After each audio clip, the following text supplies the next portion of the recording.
team.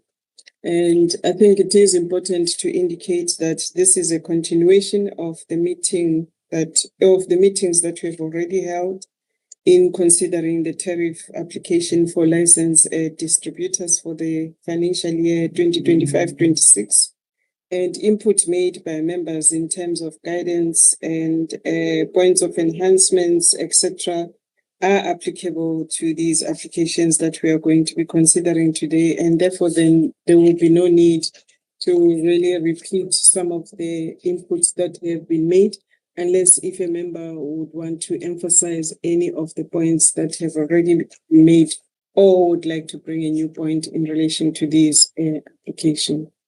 On that note, having indicated that it is a continuation of our meeting on consideration of licensed distributors, we do have an agenda, and an agenda for this particular meeting. It's only one agenda item for the open session, and that agenda is on the consideration of the licensed distributors tariff applications for the financial year 2025-26. On that note, members, can I get an indication that you support the adoption of the agenda with the noting of the item of the application by Mahareng Municipality that has been approved? Thank you, Mr. Mkize. I also do adopt the agenda with that amendment. We then move on to the next item, which is the declaration of interest. Any declaration of interest, Mr. Mkize? I've got none from my side. I assume there's none from my side too. Okay. On that note, may I request everyone to complete the forms on the declaration of interest and send it to our secretary for this particular committee meeting, which is Ms. Jansen van Vuren. And before we proceed with our item for the open session, may I introduce the members of the REC that are present. I'll start with myself. I'm Nomalanga Stole, and the chairperson of the REC and the CEO at NESA. I sit on committees and subcommittees of the Energy Regulator. With me, I have Mr. Muzi Vukile Mkize, who is a member of the REC, chairperson of the Petroleum Pipeline Subcommittee, and he sits on a number of committees and subcommittees of the Energy Regulator. Mr. Mkize, do you want to greet the attendees? Good morning, Chairperson. Good morning to all the attendees on call, as well as the members of the public that are following us through the various live streaming platforms. Thank you. Thank you, Mr. Mkize. On that note, having adopted the agenda, I would like to request either Mr. Matebula or Sichotlo to introduce the item that we have so that we can proceed with all the applications. The best Chotlo, anything from your side, or Mr. Matebula?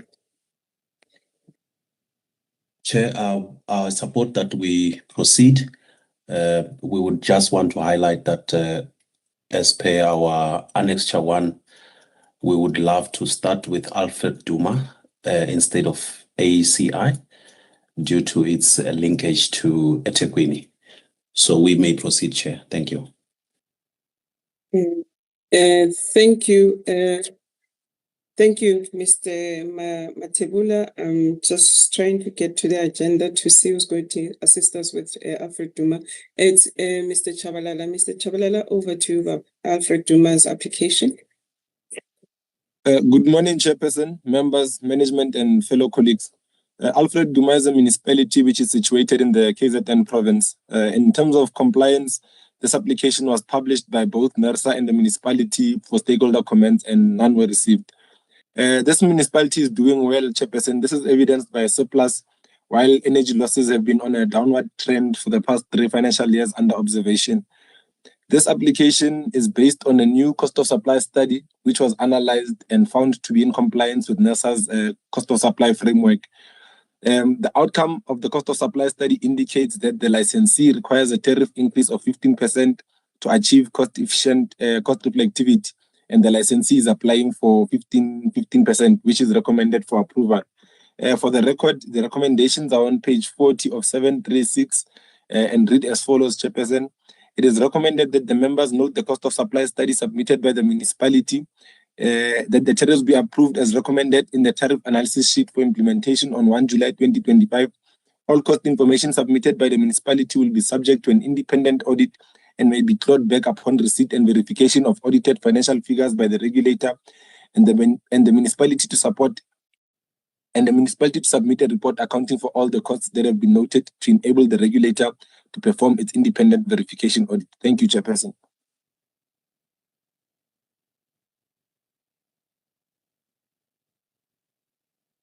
Sorry, thank you, Mr. Chabalala. Mr. Mkizo, any questions or issues on this particular application? Noting the comments that have already been made in previous sessions, do you have any? I don't see any hand. I'm covered, Chairperson, in the sense that we already have these comments from the previous submissions. I'm just noting these energy losses. I don't know if they just want to, sorry, the Chairperson. I'm just trying to get to the document. Yeah, I'm noting the reduction in the energy losses accompanied by reduction in the surplus. I think we like, I just want to emphasize a point previously that we take it that the energy losses are a low-hanging fruit to harness, so to say, or to harvest when one looks at improving the profitability or the surplus. But it's not necessarily that it works like that. There are other factors that come in, and I think that the team will interrogate that further, as well as also ensuring that the costs that are included in the cost of supply have been thoroughly looked at in terms of them being efficient, prudent, as well as reasonable. I will leave it at that, Chairperson. This will apply to all of them, and I do support this one. Thank you. Thank you, Mr. Mkize. Maybe one clarity from my side, Ndate Chabalala, on page 32, under the bulk purchases. I see that on this one, we have also included the 12% losses as part of the operating cost. And I was of the impression that the guidance provided was that there is no energy regulator decision on this 12%. I don't know if you want to comment on that particular point. Apologies, Chairperson. That section will be enhanced accordingly. Thank you, Chairperson. Okay, with the enhancements, it won't affect any other calculations that have been done on this application, right? No, Chairperson. Okay, thank you. Mr. Mkize, you may come in. Yeah, I think last time the EM cited the fact that these submissions had already been prepared by the time when we pointed out this issue of 12%, that it should be rephrased because it's not an allowance or a benchmark or a standard that has been set, but it could be what they just need to rephrase it accordingly as what they may be deeming a good level to set or to consider in terms of assessment. But I take it that this applies to all of them, that they are going to amend it accordingly, and everything that pertains to as well as other possible thresholds that have been set as benchmarks or standards. I think let's Yes. just make that one very clear going forward. Thank you. Okay. No, it was just a point of emphasis on this one. Thank you so much. I think the team has noted that. On that note, I also support the application as presented, or rather the recommendations as read into the record.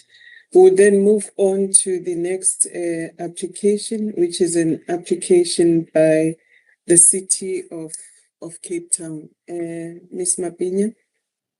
Thank you, Chairperson. Good morning to you, Mr. Mkhize and colleagues.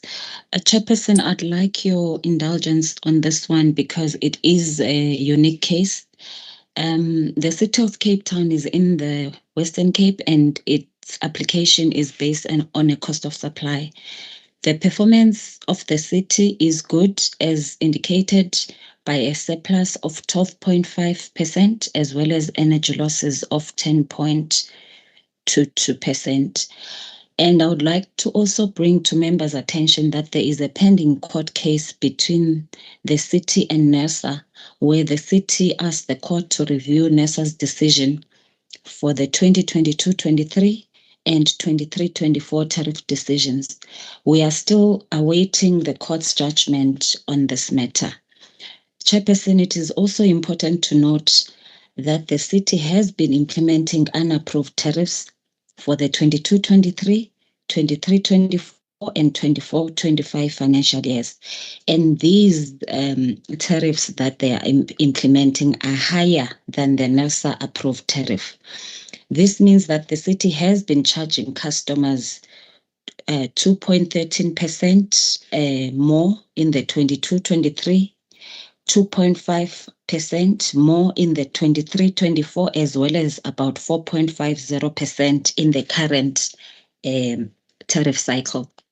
Chairperson, the city initially submitted a cost of supply and tariff application on the 11th of April.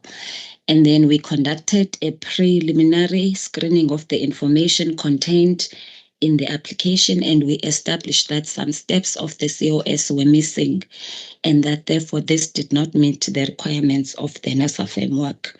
We engaged the city and we wrote a letter and a revised tariff application, and a COS was submitted to NERSA on the 7th of May, which then meets the requirements of the NERSA approved framework. The results of the cost of supply based on the council approved revenues is 10.29%. But based on the NERSA approved revenues, it is based on a 2.80% because we are moving from a lower base. And for the purposes of the analysis, the 2.80% based on the NERSA revenues has been assessed.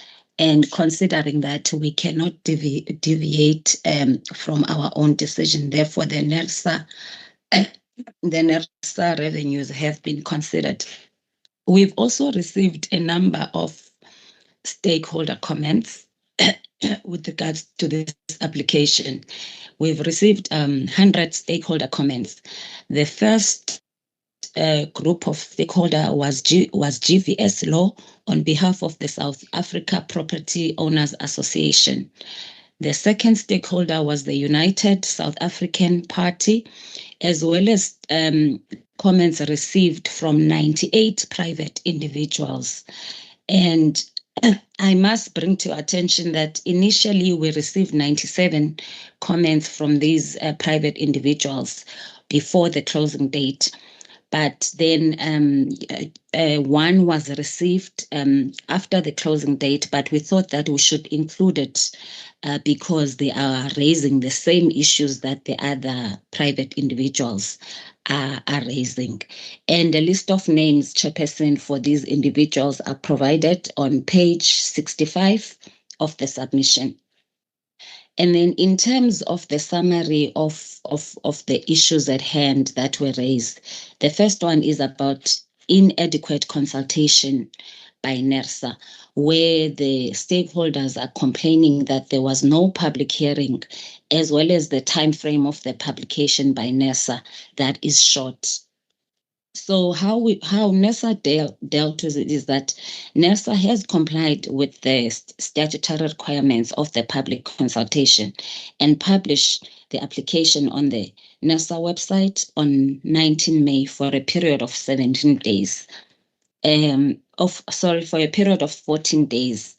I must state, Chairperson, that the issue of deviation from the full 30 days consultation paper is supported in law as an exception in line with Section 4B of PAJA. And the city has also consulted, as evident by the attendance register that they have submitted to NERSA in terms of their own public consultation process. And then in terms of the public hearing that the stakeholders have raised, NERSA has had to consider the agency within which the municipal tariff approval must be finalized because of the implementation date of 1 July. And therefore, the integration of the approved tariffs to the municipal budget, and therefore NERSA could not proceed to conduct public hearings. The second issue that was raised is that if NERSA cannot hold public hearings, then a 5% tariff increase is proposed by the stakeholders. But Chairperson, NERSA's view is that the City of Cape Town has submitted a COS in line with the requirement of the EPP, and it is NERSA obligation to derive and assess the city's tariffs based on a COS in line with the requirements of the electricity pricing policy. The third issue raised is that the stakeholders are complaining about above the inflation tariff proposals by the city, and how we and as NERSA we have an obligation to ensure that the city covers the bulk purchase from Eskom, which is currently approved at 11.32, as well as its maintenance cost and other OPEX expenditure. And these costs are reflected in the COS, and NERSA has taken into account all the other inefficiencies in the consideration of the application. The fourth issue is around the cost of supply, where stakeholders are indicating that the COS were not published on the NERSA website, and as such, their conclusion is that the City of Cape Town did not submit the COS. NERSA can confirm in terms of the COS that it was submitted and the COS is valid. However, this was not published on the website because the COS itself is not an application but a measure of evidence, and it has some sensitive information. And it is our view that a formal PAIA request can be made to access the study. And then the last issue raised by the stakeholders is around affordability and the implementation of unapproved tariffs by the City of Cape Town. How this issue was addressed is that we have used the NERSA-based tariffs and limited the tariffs to the results of the COS. And we consider the COS to be a prudent and an efficient measure. And then in terms of compensation with the to the customers with the city's charging of the unapproved tariff, our view is that this is a separate issue that can be dealt with upon finalization of the pending case. And moving to the tariff chairperson, Section 10 of the initial submission on the City of Cape Town has now been replaced by the addendum to the City of Cape Town's tariff analysis. So please refer to that in terms of the tariff. The city chairperson is applying for an average tariff increase of 14.5, sorry. And this is based on the NERSA approved tariffs. But based on the city's approved tariff, this is a 8.63%. But NERSA is considering the NERSA approved tariff as a base for its tariff analysis. And also, I want the members to note that the City of Cape Town is applying for 14.5 tariff increase, but the results of the COS is 12.8. And this means that they are applying for something that is above the COS. And the reasons given by the city is that the difference is from a projected lower sale volume in the 25-26 financial year that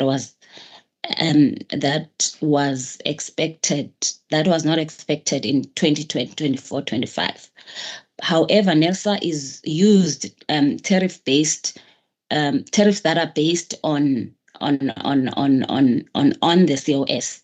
And in terms of the tariff analysis, we have used the NERSA-based tariffs, and then they are limited to the results of the COS, which by 12.80. And Chairperson then would like to recommend for the REC to note the COS submitted by the municipality, and to note for the REC to approve the tariffs that are based on the COS report for implementation on 1 July, and then all cost information submitted by the municipality will be subjected to an independent audit and may be clawed back upon receipt and verification of audited financial figures, and that the municipality must submit a report accounting for all the costs that have been noted to allow the regulator to perform its independent verification. Thank you, Chairperson.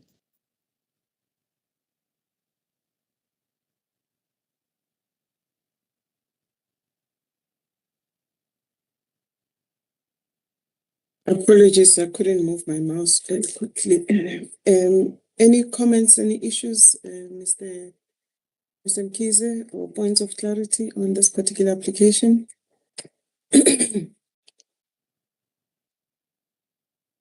Chairperson, from my side, having looked at this issue and had just engagement with the team.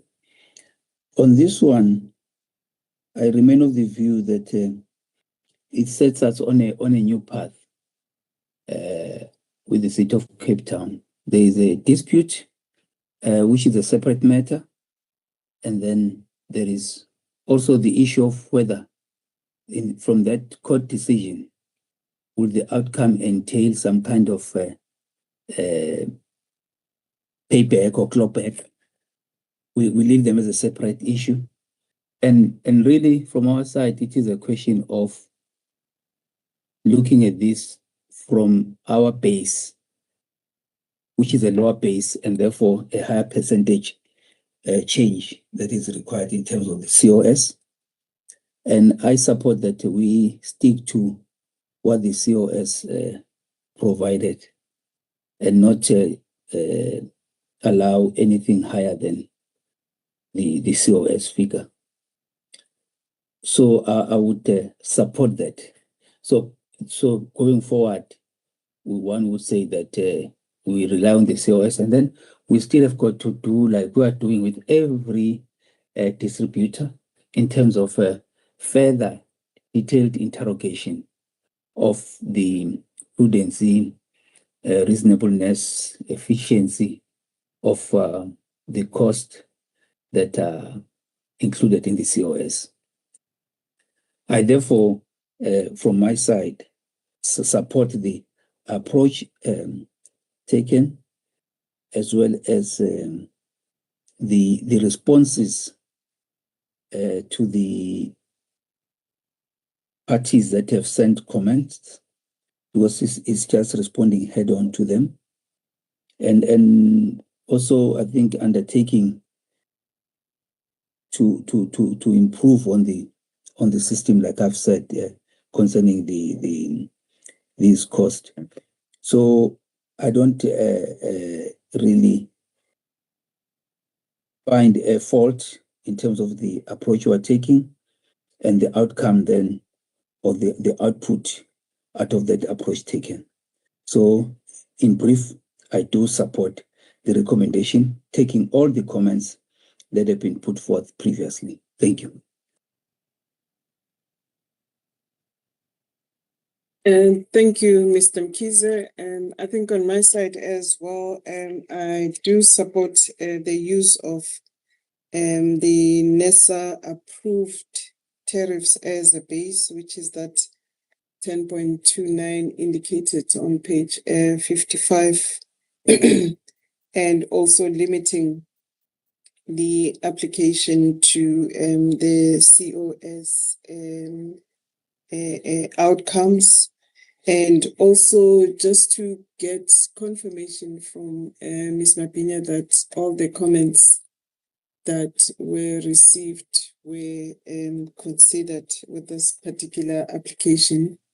And lastly, maybe the paragraph on page 55, the second paragraph there, we may want to rephrase it because it doesn't say what you had said in your verbal presentation.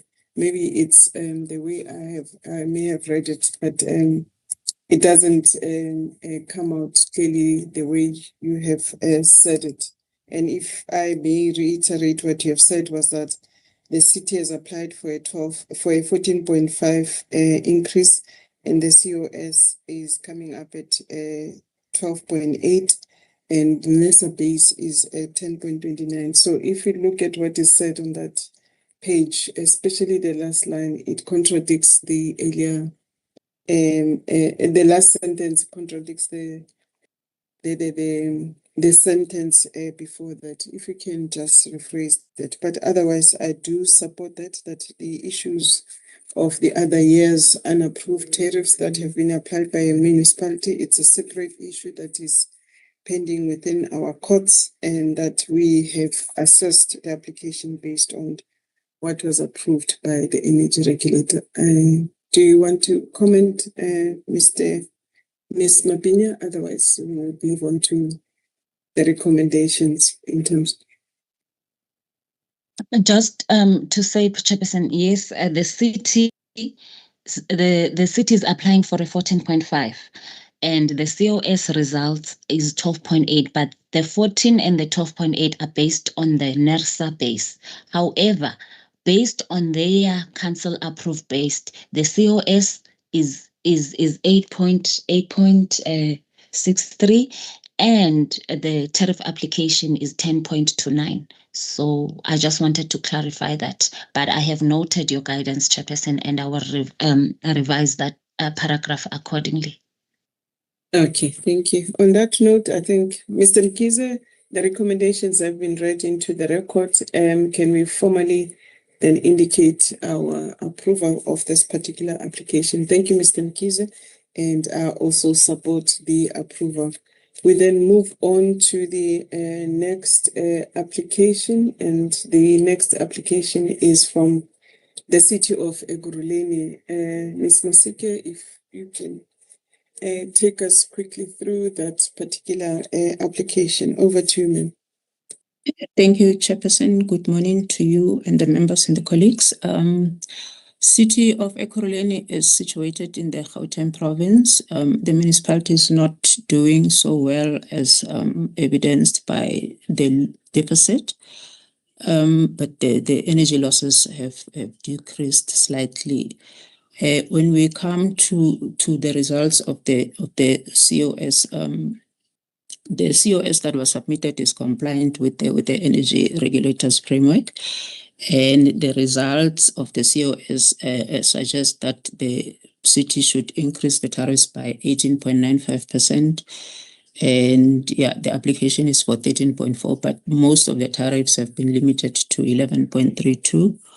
The city is also suggesting structural changes in that for domestic customers, they would like to introduce a basic charge 587 for the single phase customers and 1,105 for the three phase customers.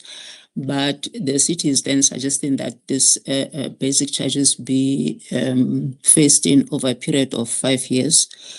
And then when it comes to the indigent tariffs, the increases that are proposed, they have been limited because the city has indicated that the motivation for the high increase is that they are trying to mirror ESCOM tariffs.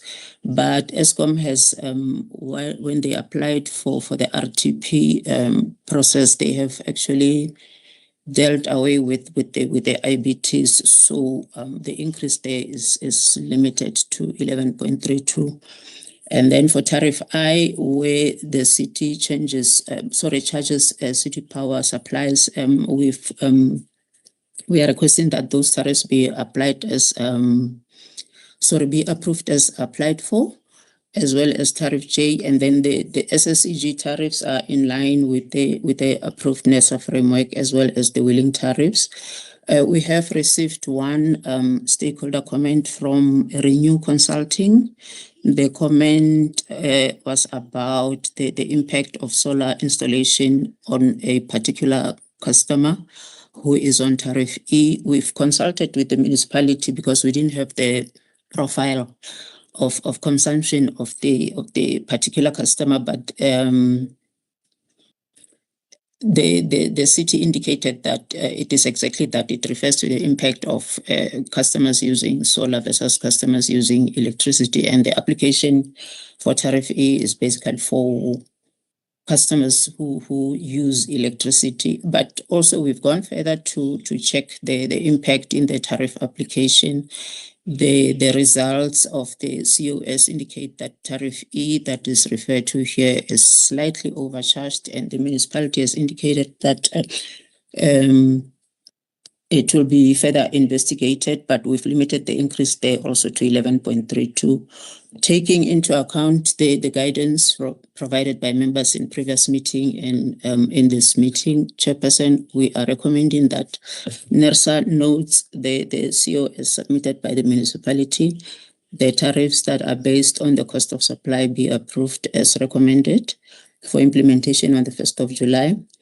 The municipality must submit a report accounting for all the costs that have been noted in its COS to enable the regulator to perform its independent verification process. The municipality must submit audited financial report that reflects the impact of the COS-based tariffs on its customers, as well as the licensees' sustainability and local economy. And then the municipality must submit the progress on the implementation of the losses report that has already been submitted because they are a bit high. So I would like to stop there, Chairperson. Thanks.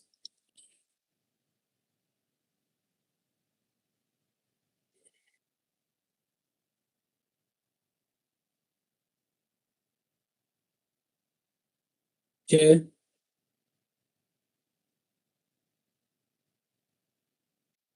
I'm talking to you.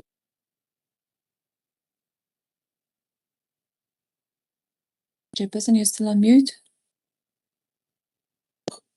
I don't know what's going on with my unmuting. Sorry, apologies for that. Mr. Mkiza, any comments from your side on this particular application? I just want to emphasize the issue of the basic charges as well as the tariff restructuring. I think we should require of these municipalities to actually have public consultations or consult with the public regarding this. Noting also that these utilities, from time to time, they are just unavailable, and then the fixed cost is there, but of what use is a fixed infrastructure that is sitting there when actually the utility you want to use is not available. So for me, I find this really being unfair in terms of how it is conducted with regard to the municipalities themselves consulting their customers and then coming then to apply to us. I think there should be a process that is also kind of separate from this one, to look particularly on those charges instead of lumping them in, because maybe the focus then becomes the percentage they want to increase with, not understanding that they've also discussed on this issue at length. These basic charges, for me, in all the municipalities, they're a concern, and also, you know, a burden that is there, irrespective of how much a person uses that utility or not. So just want to really flag that, especially here, the figure that was said, it's better that that figure is going to be phased in, but still, it's better that if it is phased in, the service is also improving. Thank you. Thank you. I agree with you, Mr. Mkhize.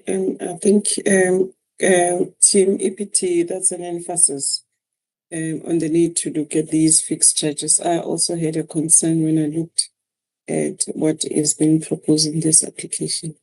On that note, Mr. Mkhize, members of the REC, the recommendations have been read into the record. May I get an indication that you do support the recommendation as read out?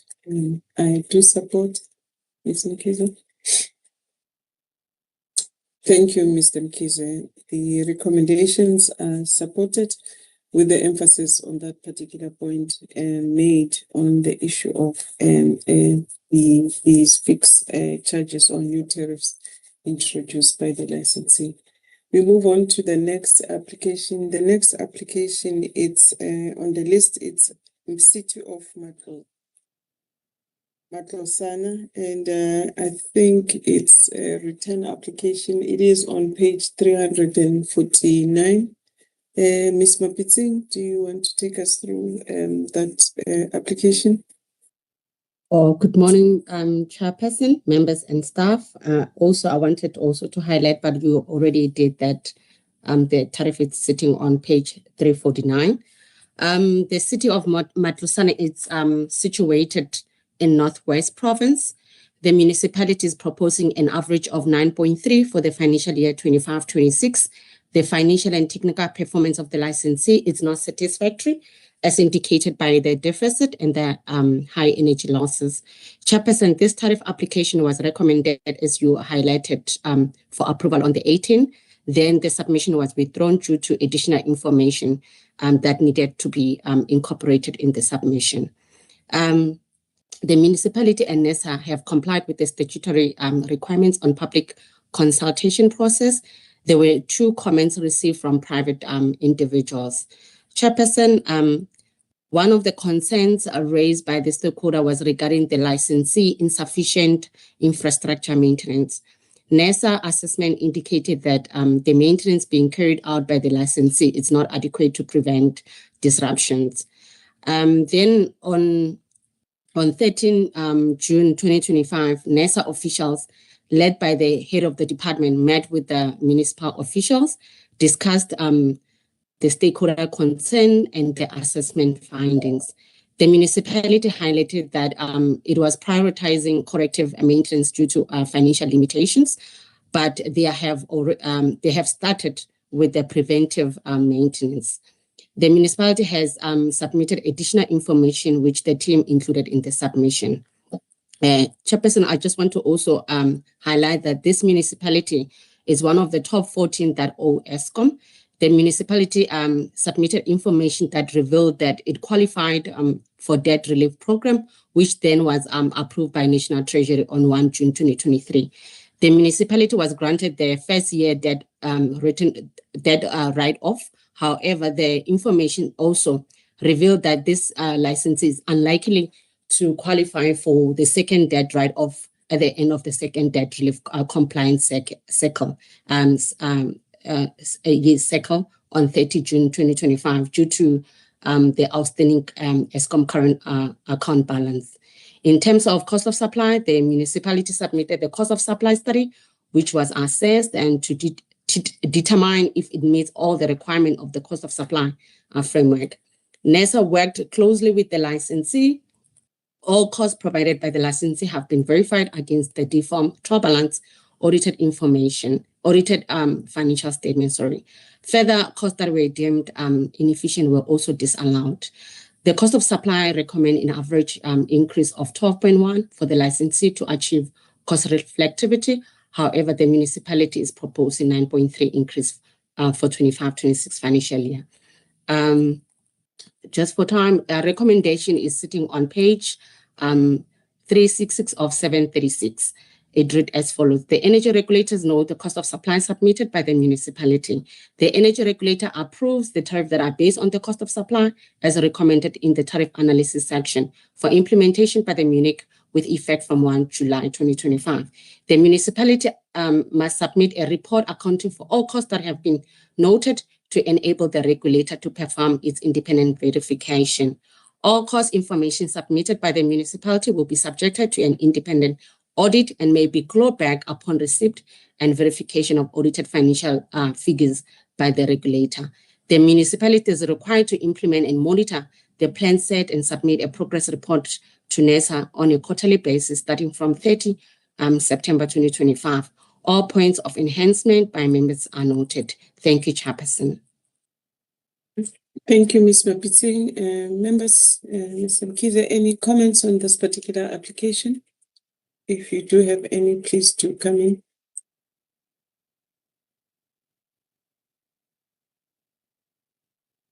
Yeah, thanks, Chairperson. I think on the tariff analysis, I see that the recommendation where we've got 11.5%, like on the domestic prepaid tariffs, domestic conventional tariffs, and then domestic bulk, and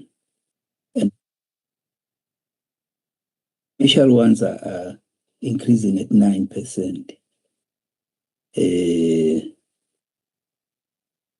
When we look at these individual tariffs, because it's a problem sometimes when we talk like this, what people are actually experiencing is not the 9.3% that we're talking about. It is the 11.5%.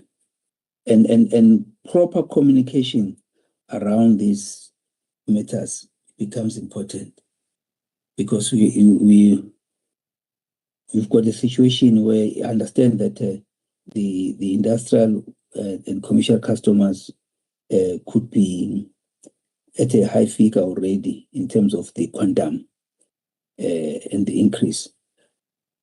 But it is concerning from a point of view of communication. And I would, because you don't see any 9.3 figure as such, it becomes an average. So I don't know how you intend to be able to communicate such. That for me, it's the, so far is the only concern. If you may just respond to that and help me understand. Thank you. Mr. Mkize. Ms. Mapiting, any response or your managers to assist you on the concern regarding the communication that needs to be clear to the consumers in terms of the percentage increase? I see Mr. Sichotlo, you may come in, sir. No, thanks, Chair. I'm coming in because I think it applies not only to this municipality. Chairperson, the communication goes in two parts. And the first part would be the average percentage increase, which is that 9.3 or something. And then after that, we then go into the individual tariffs, just like we've actually shown them in the list of tariffs, that table that has got all the tables. So it's not just the communication of the percentage, but also the communication of the actual percentages. In fact, even last year, it was even taken a step further when I think it was either MC Buota or AfriForum. They actually requested that we send them the reasons for decision for all the individual tariffs. In the past, we used to just do one reasons for decision, but last year we did that, which is with a cover, and then the individual analysis were also part of that, including the numbers or the individual numbers for, say, domestic tariffs, for industrial tariffs, and for commercial tariffs. So that information is all available for the customers. Thanks, Chairperson. I don't know if I cover you, Mkhize. Thank you. Mr. Mkhize, are you covered? I'm covered, but I think there should be improved communication around that, especially when you highlight a figure and people experience something more, particularly when it comes to the residential customers. And I think that, I'm saying it even for the next application, let there be some kind of emphasis in terms of LED, the local economic development, because it's got a lot to do with people even migrating from one municipality to the other. Sometimes we look at people migrating from one country to another, but there is this issue of municipalities. I also have a personal experience around that issue. As we are working from home, one could be sitting in a different municipality, but because of service delivery, interconnectivity, and a lot of other things, because you must look at this issue of energy being an input cost into the economy, and therefore into the local economy when one looks at economic development dynamics of a place. Hence, then, I would say that really in the intervening period before the next applications, a lot really needs to be done, such that some of the colleagues here, they should, to some municipalities, they should appear as if they are part of their staff. Thank you. Thank you, Mr. Mkhize. And at this Chotlo, please do note that particular action item on the list that we've already been creating from the time we started with all these licensed distributors application. Your hand is up. I don't know whether it's a lingering hand or not. Yeah, I'm trying to lower my hand. I'm just struggling. I'm trying to lower it. Okay. All right. Yeah. I think let's just keep on doing what you have said in terms of the letters having to give the average increase and as well as the actual individual tariffs in our correspondence to the municipality. I think what's important is that maybe in our engagement with municipalities is to try and ensure that they do communicate them as approved to NESA so that there isn't any confusion. On that note, members, the recommendations have been read into the records. May I, by show of hand, get an indication that you support them or support the approval of the recommendations? Thank you, Mr. Mkhize. I also support. We are now going to move back to the Dumplers, which is a private distributor. And that application is on page 103. So Ntate Rolefe, we will be listening to your presentation, but we'll be going back to page 103 on Dumplers. Ms. Masetti, I noted your hand. Welcome to the meeting. We are dealing with the application of Dumplers. We have just finished the city of Matlosana, which was on 349. We are going to Dumplers on 103. And Dr. Rolefe, over to you on Dumplers. Thank you, Chairperson. Good morning to members and everyone in the meeting. Damplus is a private distributor. Excuse me. Damplus is a private distributor which is based in Free State within the Nketwana local municipality. It is supplying 160 farms. So Damplus, when it comes to the finances or rather financial performance, it is doing well, as it is evidenced by an increase on surplus from 13.82 to 23.84. And then even the energy losses have slightly gone down from 11.68 to 11.01.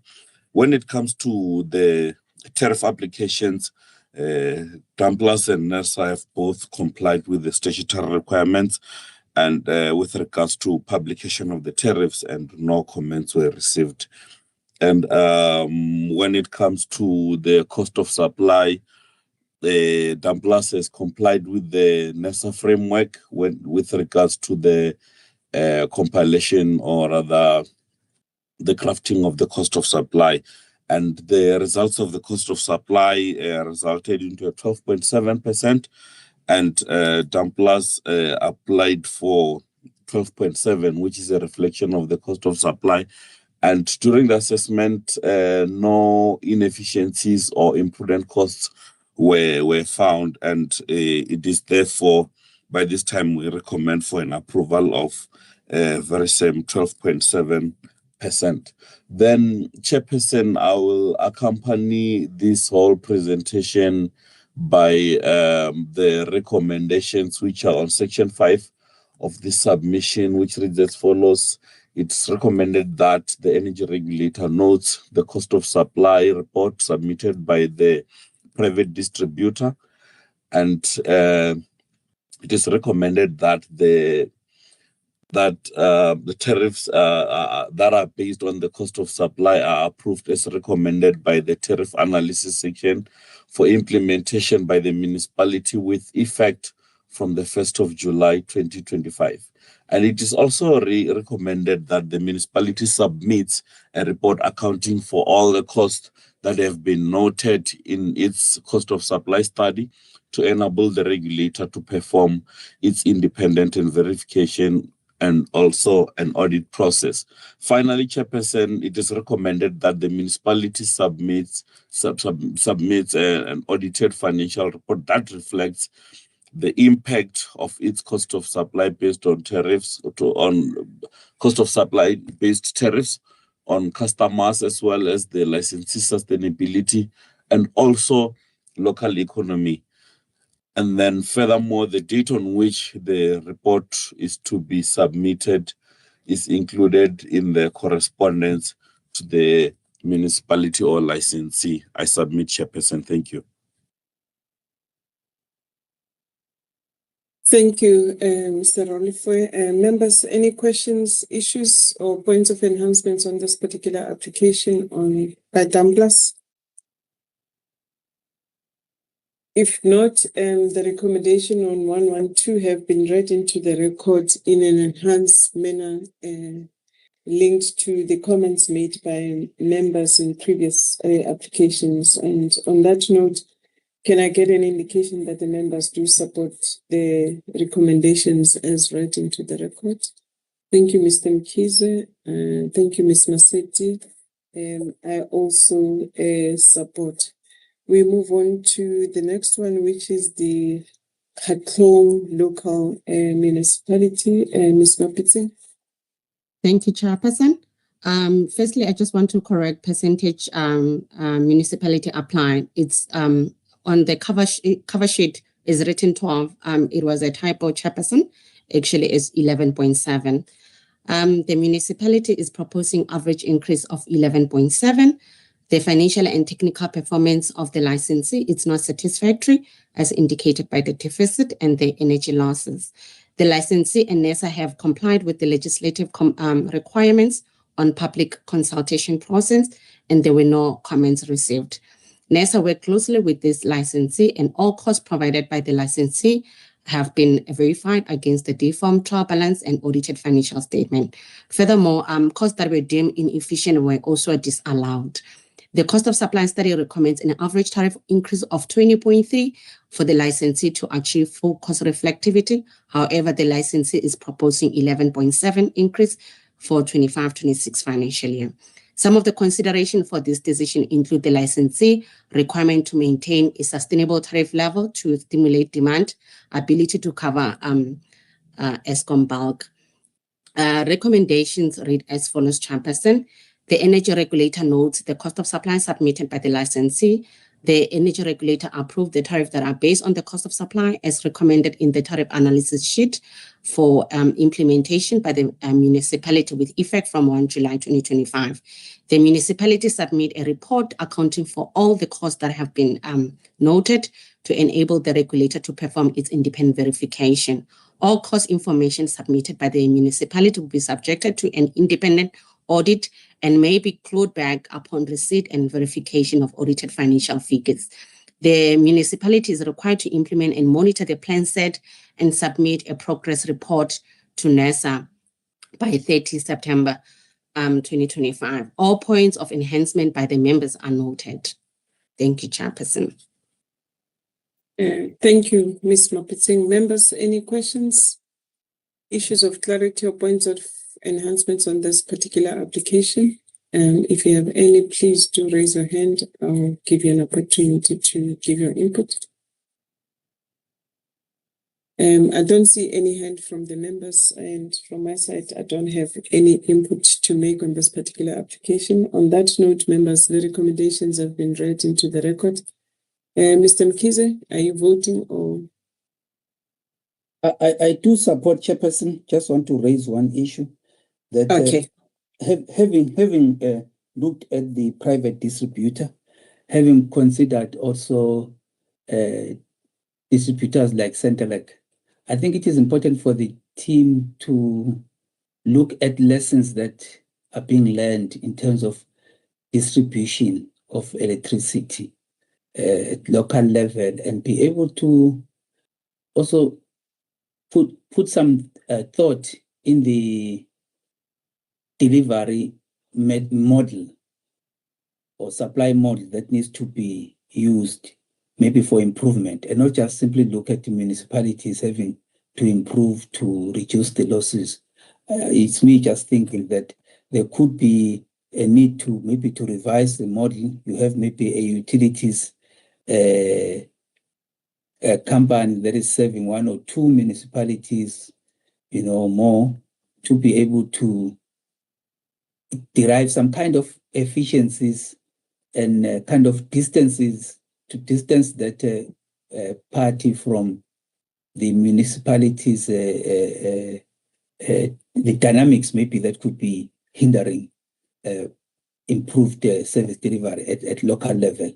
I'm not saying that I don't want to have this kind of knee-jerk proposal, but I'm saying that these are the things that I think as mandated to deal with these matters, we should be able to also participate in such platforms to look at maybe remodeling for more efficiencies. Thank you. I support. Thank you, Mr. Mkhize, for your support and also for the input that the team is going to add to the list of action items that needs to be done, which is the lessons learned in line with your input. On that note, with Mr. Mkhize having indicated his support of the recommendations, Ms. Masetti, can I get an indication that you do support? I do support the application and the recommendations. Thank you, Ms. Masetti, for supporting the recommendations. We move on to the next application, which is the Paleseng. Ms. Masike. Thank you, Chairperson. The Paleseng is located in Mpumalanga. The municipality has improved its financial position, as it can be seen from the improvement from deficit to surplus, but the energy losses are continuing to increase. The losses report has been submitted in the previous year. NERSA will continue to monitor the activities mentioned in that report. Insofar as the COS that has been submitted, it is compliant with the NESA framework, and it has indicated that the municipality needs to increase its tariffs by 33% in order for it to achieve cost reflectivity. But the licensee has opted to increase the tariffs by 12.7%, which we are recommending. In terms of stakeholder consultation, both NERSA and the municipality consulted, and there were no comments received. Chairperson, taking into account all the guidance provided by the members in previous meeting and the current one, we are recommending that the tariffs that are based on the COS report be approved as recommended for implementation on the 1st of July. The municipality must submit a report accounting for all the costs that have been noted in its COS study to enable the regulator to perform its independent verification. The municipality must submit audited financial report that reflects the impact of its cost of supply-based tariffs on customers, as well as on the licensee's sustainability and local economy. I would like to stop here, Chairperson. Thank you. Thank you, Ms. Masike. Members, any questions, issues of clarity or points of enhancements on this particular application from the Balise? And on that note, I take it that the members support the recommendations as read into the record. Can I get an indication by show of hand from members? Thank you, Mr. Mkize. Thank you, Ms. Maseti. I also support. We move on to Edumbe. Ndate Shabalala, over to you. Thank you once again, Chairperson. Edumbe is a municipality situated in the KZN province. In terms of compliance, this application was published by both NERSA and the municipality for stakeholder comments, and none were received by NERSA. The municipality is not doing well, and this is evidenced by a deficit which is driven by high energy losses of around 42%, including high operating expenses. This municipality has submitted an energy losses reduction plan, which was analyzed by the team and deemed sufficient to tackle these energy losses. Although these losses, Chairperson, have been decreasing for the past 3 years, these still remain high, and the team will continue monitoring them. This application is based on a new cost of supply study, which was analyzed and found to be in compliance with the NESA's cost of supply framework. The outcome of this study indicates that the licensee requires an increase of 16% to reach cost reflectivity, and the licensee is applying for the same 16%, which is recommended for approval. Notwithstanding all the previous members' comments, this application is recommended for approval, and the recommendations are on page 158 of 736, and they read as follows. It is recommended that the members note the cost of supply study submitted by the municipality, that the tariffs be approved as recommended in the tariff analysis sheet for implementation on 1 July 2025.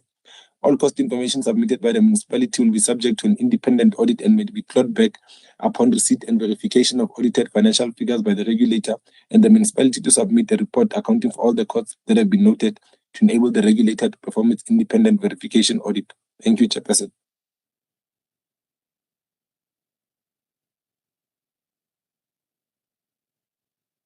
There's a delay, members. Apologies in muting myself.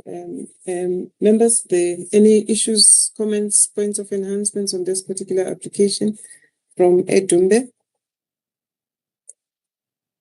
I don't see any hand. On that note, members, can I get an indication by show of hand that you do support the recommendations as read into the record? Thank you, Mr. Mkize.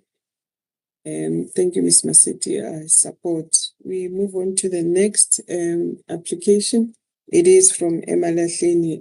Ms. Kekana, if you can lead the committee on with that particular application. Over to you, ma'am. Thank you, Chairperson. Emma Lahleni MP is a municipality in Mpumalanga. They've revised the COS, and Emma Lahleni, I would like to, first things first, I'd like to draw to their attention to the members that there was a typo error on the table 2 for it's written 0.47 where it was supposed to be written in negative 47%. The municipality is operating at a deficit of negative 47%, and the energy losses have increased. The municipality will be encouraged to enter into a strict energy losses program, and the municipality entered into a circular 124 ESCOM debt relief program, where the municipality is in its second year of agreement but struggling to pay consistently. Therefore, they have not qualified for the ESCOM debt write-off. The municipality is currently negotiating with ESCOM not to be removed from the program. In terms of the COS is in line with the NERSA framework. All costs deemed inefficient were disallowed, and the municipality is also applying for an increase of 13% over a 1-year phasing period. They're introducing a basic charge tariff on tariff 1.2 for normal domestic. Public participations were held by the municipality and NERSA, but there was one comment received yesterday at the end of business day. It detailed the following. The customer, it was from PEC Utilities. The customer requested clarity on the qualification criteria for the tariff for each of the commercial tariffs and requirements to qualify as an industrial key customer and key customer time of use tariffs. And also furthermore, the stakeholder is seeking clarity on components of the tariffs like reactive energy charges and confirmation on whether the network capacity charges and the transmission network charges are both linked to the NMD. I would like to read the recommendations, Chairperson. The Energy Regulator notes the cost of supply report submitted by the municipality. The Energy Regulator approves the tariffs that are based on the cost of supply as recommended in the tariff analysis section for implementation by the municipality with effect from the 1st of July 2025. The municipality to submit a report according to all accounting for all the costs that have been noted as in trial balance, to enable the regulator to perform its independent verification or audits. And the municipality and NERSA have complied with the statutory requirements on public consultation processes, and that only one comment was received from PEC Utilities. The municipality to submit an audited financial report that reflects the impact of its cost of supply-based tariffs on the customers, as well as on the licensee's sustainability and local economy. The date on which the report is to be submitted to be included in the correspondence to the municipality or licensee. I thank you, Chairperson. Thank you, Ms. Kekana. Members, any comments, input on this particular application? Maybe, Ms. Kekana, whilst I'm waiting for the members, you should have indicated whether the comment by PEC Utilities have any impact or not on what has been assessed for this particular distributor. I didn't hear you saying that. Maybe you can give comfort. And I also note that you're saying the comment was only received yesterday. If you can just respond to that, but I'm just waiting for members as well to come in. Any comment, members, or point of announcements? Okay, Chairperson, the customer was only looking for the clarification on the tariffs and the naming of the tariffs. On some of the naming of the tariffs, there might be corrections from the municipality. We will await response from the municipality on those corrections, and there is no impact on the tariffs. Yes, I just wanted that last point to say that it doesn't. It was just a comment seeking clarity on the description of tariffs. Members, excuse me. On that note, the recommendations have been read into the record. May I, by a show of hand, indicate that you do support the recommendations as read out. Thank you, Ms. Maseti. Thank you, Mr. Mkhize. I do support. We move on to M. Tanjeni. Ms. Masiki. Thank you, Chairperson. Mtanjeni is situated in the Northern Cape. The municipality is not doing well, as it is evidenced by a deficit of 35%, which is a decline from the previous year, which was 25%. The deficit is as a result of a general increase on the expenses. With regards to the COS, the results have indicated that the municipality required 12.7% to be cost reflective. And that is exactly what they applied for. And then in terms of stakeholder consultation, both NESA and the municipality consulted on the 12.7 increase and no comments were received. Chairperson, we are recommending that the energy regulator notes the COS submitted by the municipality. The tariffs that are based on the COS report are approved and as recommended in the tariff analysis for implementation on the 1st of July. The municipality submits a report accounting for all the costs that have been noted in the COS study to enable the regulator to perform its independent verification. The municipality must submit the audited financial reports that reflects the impact of the COS on its customers as well as on the licenses sustainability and the local economy. Thank you, Chair. Thank you, Ms. Masike. Members, any comments, issues of clarity? Noting that the consideration is also taking into account comments made in other meetings of the tariffs that members have made. Any comments or points of emphasis? I do not see any hand. On that note, members, can I get an indication that you do support the recommendations as read out into the record? Thank you, Mr. Mkhize. Thank you, Ms. Maseti. I also support. We will then move on to Ephraim Mohale. Ms. Nkopo.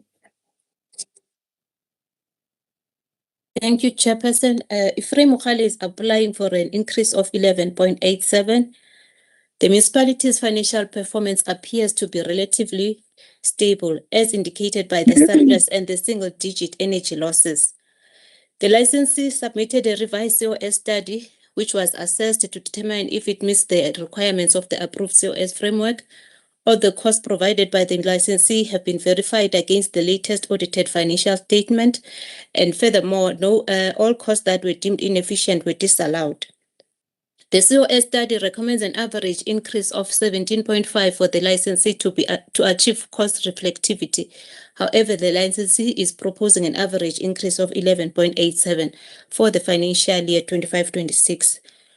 With regards to the proposed tariffs and increases, the municipality has designed its rates upon differential increases per customer category. And then the municipality has proposed the removal of the domestic IPT tariffs and has opted for a flat rate tariff for the domestic customers.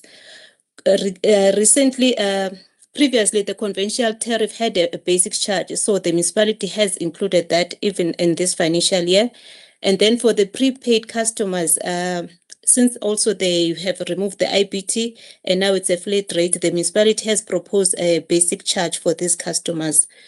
Analysis done on these two customers showed that these customers will benefit from the removal of the IPT, as indicated by the low percentage increases and the negative increases for the prepaid customers.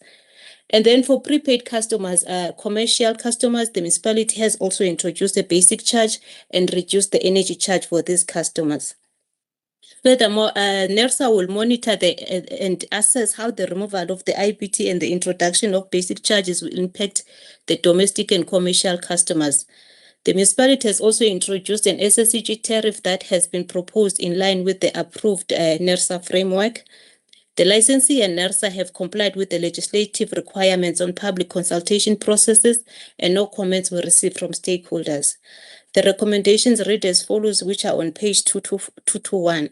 The energy regulator notes the cost of supply report submitted by the municipality. The energy regulator approves the tariffs that are based on the cost of supply as recommended in the tariff analysis. The municipality to submit a report accounting for all the costs that have been noted to enable the regulator to perform its independent verification. All the cost information submitted by the municipality will be subjected to an independent audit and may be clawed back upon verification of audit financial figures. The outcome of the CO study will be subjected to an efficiency test, especially considering the concerns of inefficient expenditure and other operational inefficiencies, taking into consideration all comments highlighted and guidance given by the members. Thank you, Chairperson. Thank you, Ms. Popo. Members, any questions? Issues of clarity or points of enhancements in relation to this particular application from Ephraim Mokhale? Mr. Mkhize? Thanks, Chairperson. I just would like to have a feel around these tariff blocks versus block 1. The increase there is domestic conventional one phase. The single phase is about 60%, and then the 3-phase one is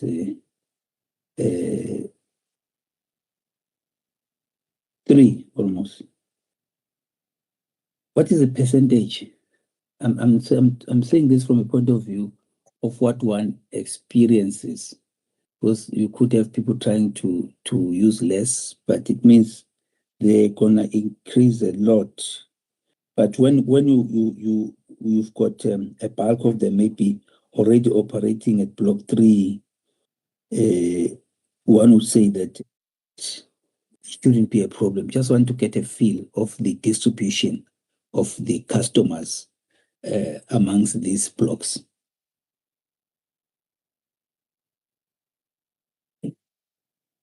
Thank you, Mr. Mkhize. You may come in, Ms. Nkopo. Thank you, Chairperson.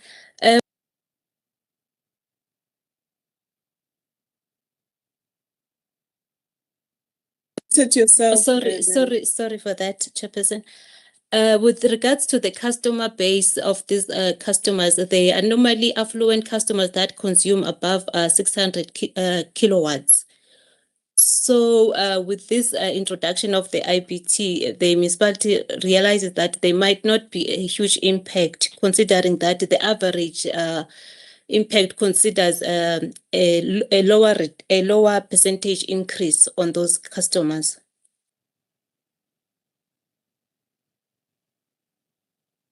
Okay, Mr. Mkhize, are you answered or? Not entirely. So because there should be some kind of a distribution around this, which then gives a feel as to what people are going to be experiencing at the end of the day. I would just like to highlight that. And also going back to the issue that I said before, that, consultations by municipalities on such issues, including the changes in the structure, they should actually be happening outside of the space and then feed into the space. But as I've always had the stance that we need to be very progressive in terms of taking decisions. But then I'm expecting the team to enhance this portion in terms of justification and clarification in terms of the spread or the distribution of customers amongst these blocks. Thank you. Thank you. And Tate Sechotlo, do you want to assist? Otherwise, if you can't, please do note the need to have that enhancements in terms of these applications. Do you want to come in? No, let's note that, Chairperson, and then when we do even the closeout report, we'll then include it in that one as to the action items, all action items that including this one that Mr. Mkhize is talking about, Chair. Thanks. Okay, thank you very much. On that note, thanks for the input, Mr. Mkhize. I don't see any further hand from the members. Can I, by show of hand, members get an indication that you do support the recommendations as read into the record. Thank you, Mr. Mkhize. Thank you, Ms. Maseti. I also support. I beg your pardon. Excuse me. We move on to the next one, which is eThekwini Metro. Dr. Shabalala, over to you. Thank you once again, Chairperson. eThekwini is a municipality which is situated in the KZN province. In terms of compliance, the application was published by both NERSA and the municipality for stakeholder comment, and none were received by NERSA. This municipality is not doing very well, and this is evidenced by a high deficit, which is driven by mainly NMD exceedances and increasing operating expenditure. This particular application is based on a new cost of supply study, which was analyzed and found to be in compliance with the NERSA's cost of supply framework. The outcome of this cost of supply study indicates that eThekwini requires a tariff increase of 14.54% in order to achieve an efficient cost reflectivity. However, this licensee applied for a lower 12.72%, and this was determined after taking into consideration operational needs for sustainability of the licensee. This was balanced with customer affordability. As a result, the proposed 12.72% increase is therefore recommended for approval as proposed.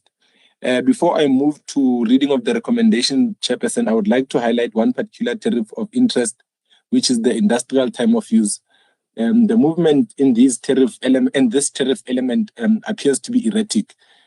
This is because this tariff, it was previously mirroring the ESCOM Mega Flex and currently now mirrors the Munich rate. And the erratic moves as a result of aligning with the ERTA approved tariffs. And this tariff is actually then increasing by higher than 12.72%, unlike the rest of the tariffs. The reason I raise this issue, Chairperson, is of particular importance in relation to the next licensee to be presented as they buy all the electricity from eThekwini on this particular tariff. With that being said, Chairperson, the recommendations are on page 239 of 736, and they read as follows. It is recommended that the members note the cost of supply study submitted by the municipality and that tariffs be approved as recommended in the tariff analysis sheet for implementation on 1 July 2025. All cost information submitted by the municipality will be subject to an independent audit and may be clawed back upon receipt and verification of audited financial figures by the regulator, and that the municipality is to submit a report accounting for all the costs that have been noted to enable the energy regulator to perform its independent verification audit. Thank you, Chairperson. Thank you, Tate Chabalala. Members, any comments, input, issues of clarity on this particular application? Ms. Maseti, you may come in. Thank you, Chairperson. On this one, there's just one specific issue, and it applies also to the next application. I think what is important for that industrial time of use tariff is the cost verification, meaning that how much the municipality spends or purchases from ESCOM, or in this case, I think it applies in the second one, the next one, which is the eThekwini one. So what is key there is for us to have the invoice demonstrating the actual cost incurred by the municipality on this one, because the challenge has been that we are not compensating them at the level at which they could be able to recover the cost that they spent, and also maybe a reasonable margin on this. So if we allow what they have asked for, then specifically in the recommendations, we need to also make a follow-up for the further verification to audit this part of the tariff, if we're going to also do the targeted audits. So that's what is important on this one, as well as the eThekwini one. And these are issues that tend to drag us to courts. So we can't overcompensate. At the same time, we must also compensate such that the municipality is able to recover the cost that it has spent. It is on that basis for this one that will affect our decision. Hence, I'm raising the point. Thank you. Thank you, Ms. Maseti. Mr. Mkhize.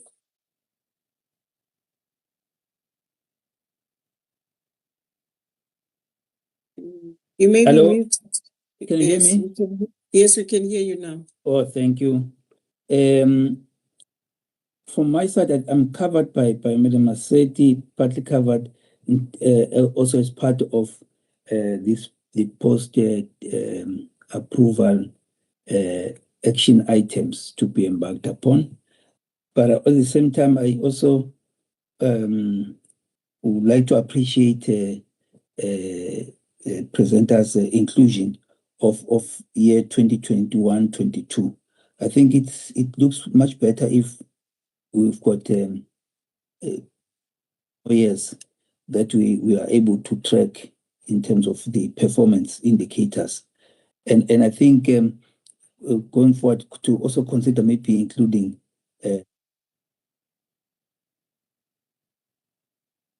exceedances, just to give a better picture of how this performance or areas where these performances could be improved. But I'm covered, as I said, and I'm just appreciative of that fact of table 2. Thank you. Thank you, members. And Dr. Chabalala, do you want to comment? Or? Thank you, Chairperson. Maybe just one comment in relation to Ms. Maseti's input. Yes, indeed, Chairperson, because this particular tariff is of interest and there's ongoing litigation on this particular matter, we did actually then go out and test it. If you go out onto the ESCOM tariff booklet and you trace under the Munich rate, there is a particular transmission zone that I cannot remember off the top of my head right now, Chairperson. You will be able to trace each and every component that's listed as part of that tariff, that it mirrors ESCOM directly on the energy rates, Chairperson. However, the guidance has been noted in terms of verification post the fact that will be done. Thank you, Chairperson. Thank you. Thank you, members, for the input. I think the additional action item or recommendation on the verification of this particular industrial time of use tariff with invoices from ESCOM needs to be done by the team. On that note, can I get an indication that members do support the recommendations as read into the record with the addition of the point made for the need to verify the cost on the industrial time of use tariff? Thank you, Ms. Maseti. I do support. Thank you, Mr. Mkhize. I think as agreed in when we started our meeting, we will then move to the AECI tariff application, and Dr. Chabalala will take us through. Members, that tariff application is on page 16 of the pack. Over to you, Dr. Chabalala. Thank you. Thank you once again, Chairperson. So AECI Property Services is a private distributor, which is also in the KwaZulu-Natal province. As previously stated, Chairperson, this private distributor purchases all its electricity from eThekwini on the industrial time of use tariff, which is aligned, well, in the previous financial year, it was aligned to the Megaflex. In the now current year, is aligned to the Munich rate, which is based on the latest approved ERTA. So because this licensee buys its electricity from eThekwini, it relies on eThekwini's tariff application in order to process its own application. So the situation in this particular financial year was actually less than optimal for the licensee, Chairperson, because eThekwini submitted its application late. And then in that application, it indicated an average increase of 12.72%. And this is what the licensee then relied on to submit its application of 12.72%.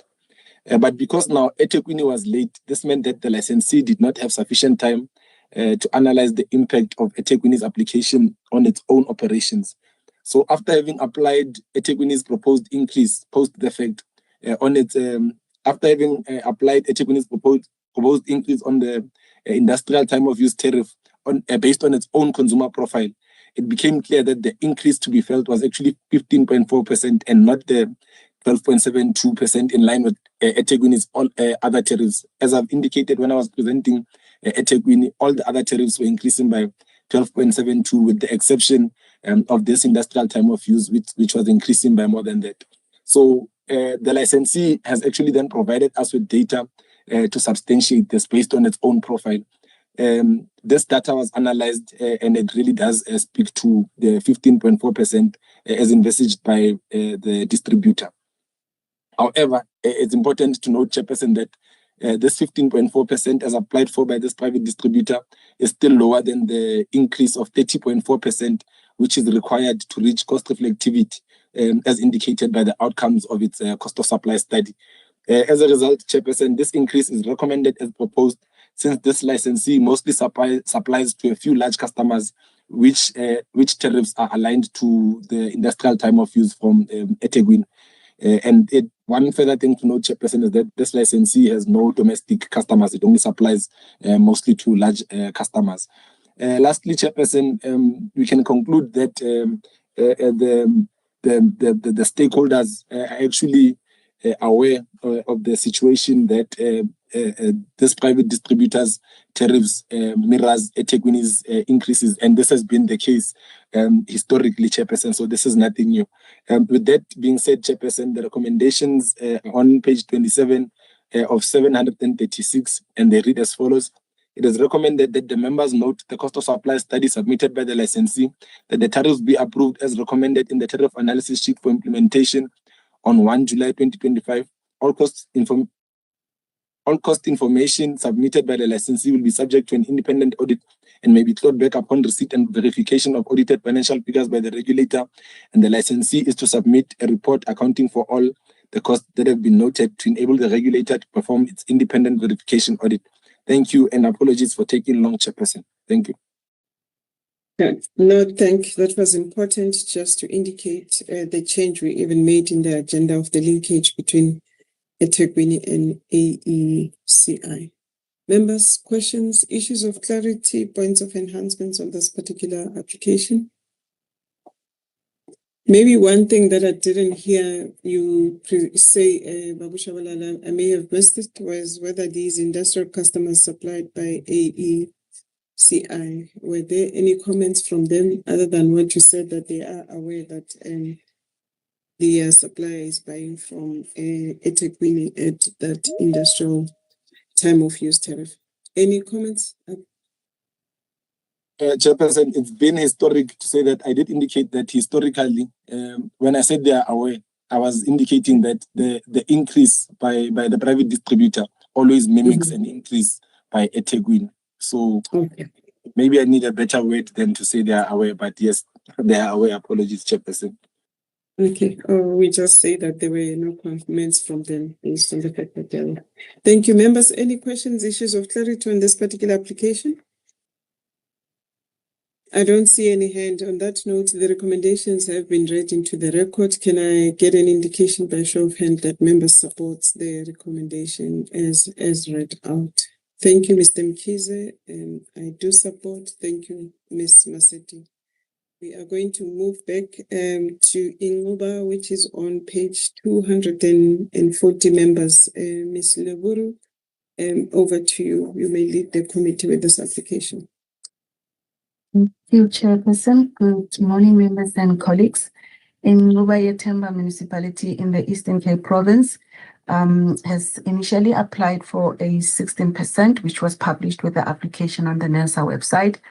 However, after further assessment and the scrutiny of the application, then the results of the outcome of the cost of supply came out to be 12.9%, which now the municipality had to revise and the application be based on the 12.9%. The application was also consulted on the side of the municipality with the council and its customer and the municipality's customers. So there were no comments that were received from stakeholders. The performance of the municipality, both financially and technically, has improved, and this is demonstrated by the deficit reducing from the highs of 26% to 8.03%, and the energy losses that has slightly reduced by 2.34%. And the major reasons for that reduction was as a result of the funding that was received in the sum of 44 million towards Eskom debt relief.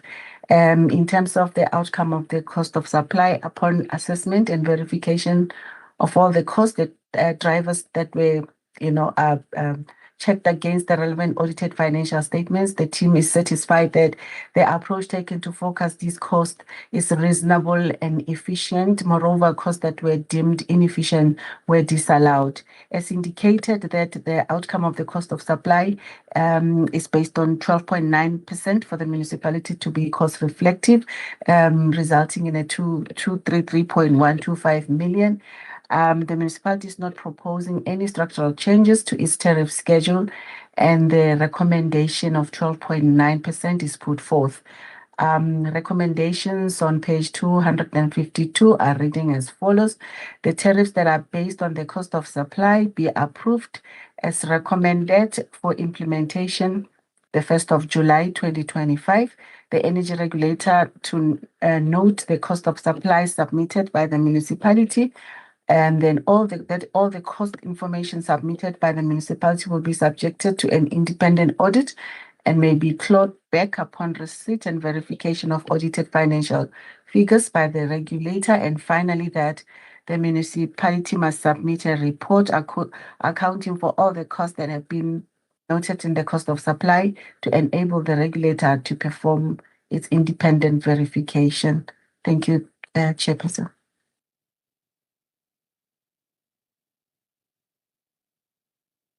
Thank you, Ms. Lebori, for the presentation on September. Members, any questions, issues of clarity or points of enhancements on this particular application? I don't see any head from the members. Members, the recommendations have been read into the record. May I, by show of hand, get an indication that you do approve the recommendations as read out? By show of hand, please. Thank you, Ms. Maseti. Thank you, Mr. Mkize. I also approve. We then move on to the next application, which is from Kopano. I think at the beginning of the meeting, there was an indication that this particular municipality's application is still up for comments, and that the closing date is today, and the time for that is 1700. We agreed that we will allow the presentation and members will ask questions or issues of clarity that they may have on this application, and that the resolution will be taken via a round robin after the closing time of 1700 today. May I get an indication who's presenting? I do have Mr. Ralufe on the list, but on the actual application, it says Ms. Tanda. If I can be guided as to who's going to present, and that person can immediately start presenting. Sorry, Chair, it was an error. It's actually Ms. Tanda, Chairperson. Okay, may Ms. Tanda proceed then, having made that opening statement on this or decision that was taken earlier on in the morning. Ms. Tanda, over to you. Good morning, Chairperson, members and colleagues. Kopanong is the municipality located in Free State. The compliance by NERSA, as mentioned by the opening, during the opening by the HOD. I will skip that. The financial performance of the electricity department is satisfactory, as evident by the surplus and the reduction in the energy loss. The cost of supply study was submitted by the municipality, assessed and analyzed, and it meets the NERSA's cost of supply framework. The cost of supply result shows an average increase of 24.8%. However, the municipality is applying for a 13% increase and is adopting a phase-in approach, taking into consideration the affordability of its customers. Recommendation read as follows. It is recommended that since the closing date for the written stakeholders' comment is end of business day on the 20th of June 2025, which is today, the committee note the analysis but reserves the approval until the 20th of June 2025 at 1700 to consider the written stakeholders' comments. A decision on the financial analysis sheet to be concluded via round robin after the 1700 on Friday, 20th of June 2025. And recommend the energy regulator to note the cost of supply report submitted by the municipality and approve the tariff that are based on the cost of supply as recommended in the tariff analysis section for implementation by the municipality with effect from 1st of July 2025. The municipality submit a report accounting for all the costs that have been noted in its cost of supply study to enable the regulator to perform its independent verification process. All cost information submitted by the municipality will be subject to an independent audit and may be clawed back upon receipt and verification of audited financial figures by the regulator. The municipality must submit their progress report on the implementation of the submitted energy loss progress report by the 30th of September. Thank you, Chairperson.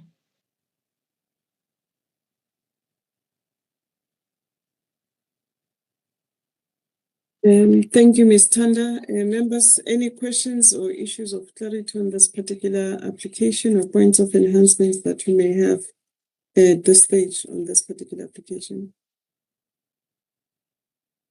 If I don't see any hand, if there are none, can we then formally agree for the record that this application will be considered via round robin after 1700? By show of hand, members.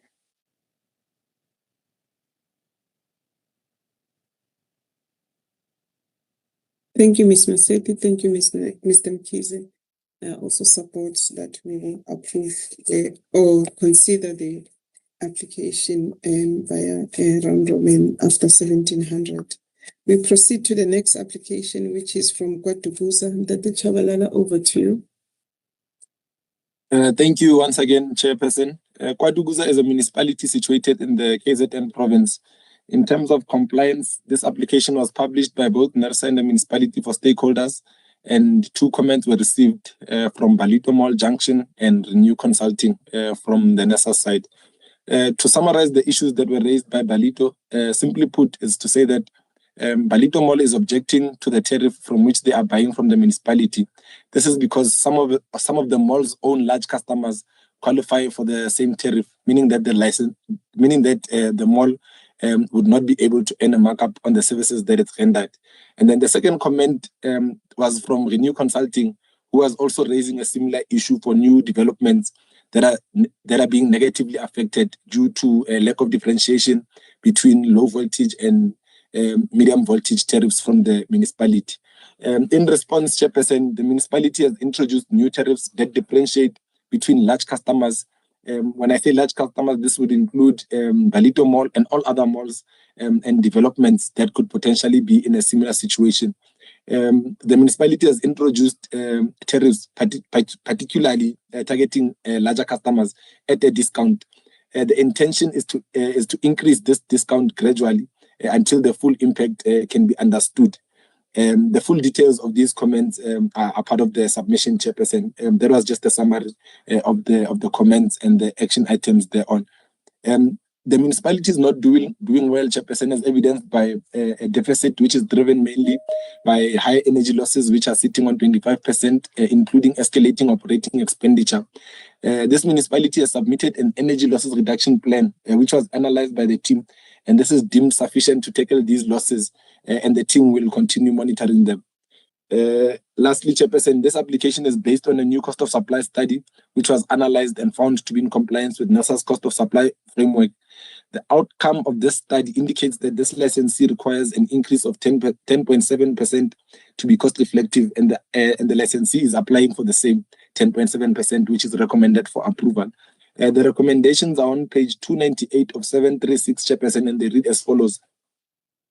It is recommended that the members note the cost of supply submitted by the municipality, that the tariffs be approved as recommended in the tariff analysis sheet for implementation on 1 July 2025.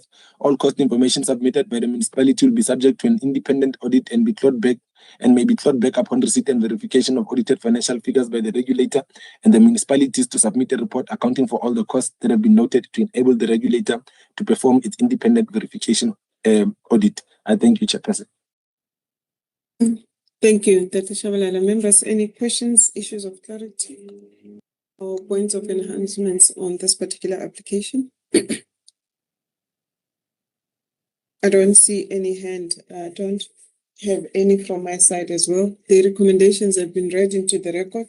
May I, by show of hand, get an indication that members do support the recommendations as read out? Thank you, Mr. Mkhize. Thank you, Ms. Maseti. I also support the adoption of the recommendations. We move on to the next application, which is from Maluti Pufung. Thank you, Chairperson. Maluta Pofong is the municipality located in the Free State Province. Consultation, the tariff application was published by NERSA and no comment was received, and the municipality have confirmed that they have consulted with their customers and that the municipality council have approved the tariff application. The financial performance of the electricity department is not satisfactory, as evident by the municipalities operating at a deficit and the high energy losses. The municipality submitted the cost of supply study. The study met the NERSA framework requirement, and all 5 cost drivers were analyzed. And the results of the study shows an average increase of 21.3%. However, the municipality is applying for 12.7%, adopting the phase-in approach, and for again the affordability of their customers. A recommendation reads as follows: that the energy regulator note the cost of supply report submitted by the municipality. The energy regulator approved the tariff that are based on the cost of supply as recommended in the tariff analysis section for implementation by the municipality with effect from the 1st of July 2025. The municipality submit a report accounting for all the costs that have been noted in its cost of supply study to enable the regulator to perform its independent verification process. All cost information submitted by the municipality will be subject to an independent audit and may be clawed back upon receipt and verification of audited financial figures by the regulator. The submitted municipality must submit the NERSA's progress report on their implementation of the submitted energy losses by the 30th of September 2025. Thank you, Chairperson.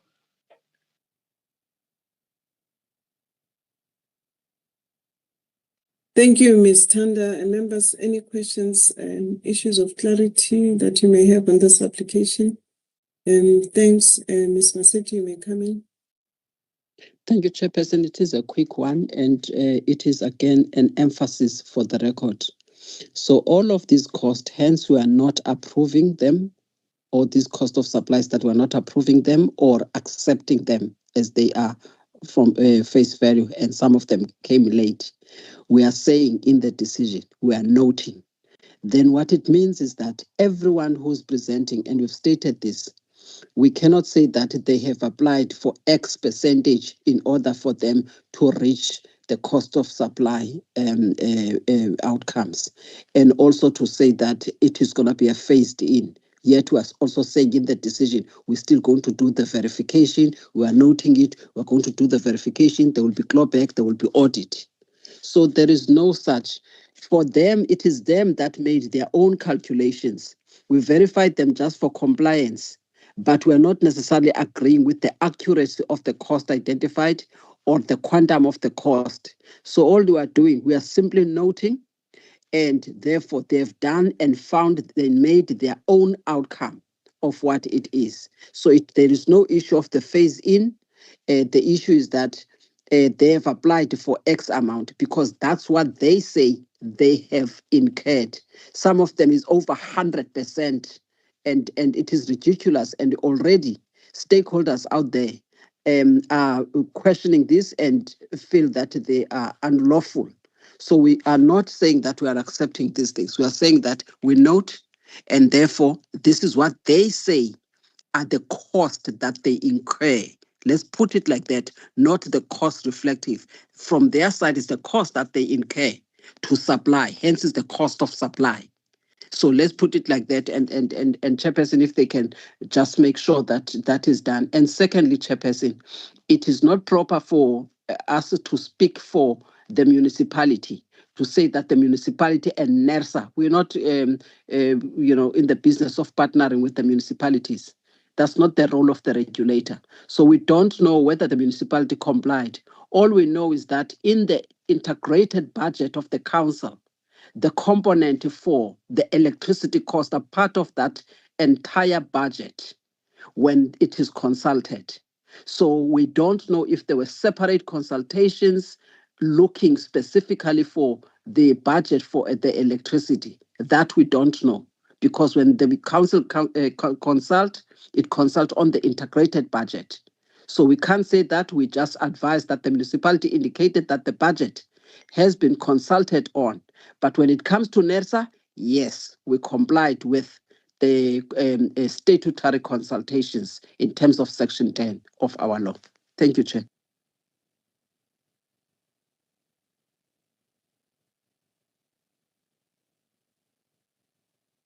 Thank you.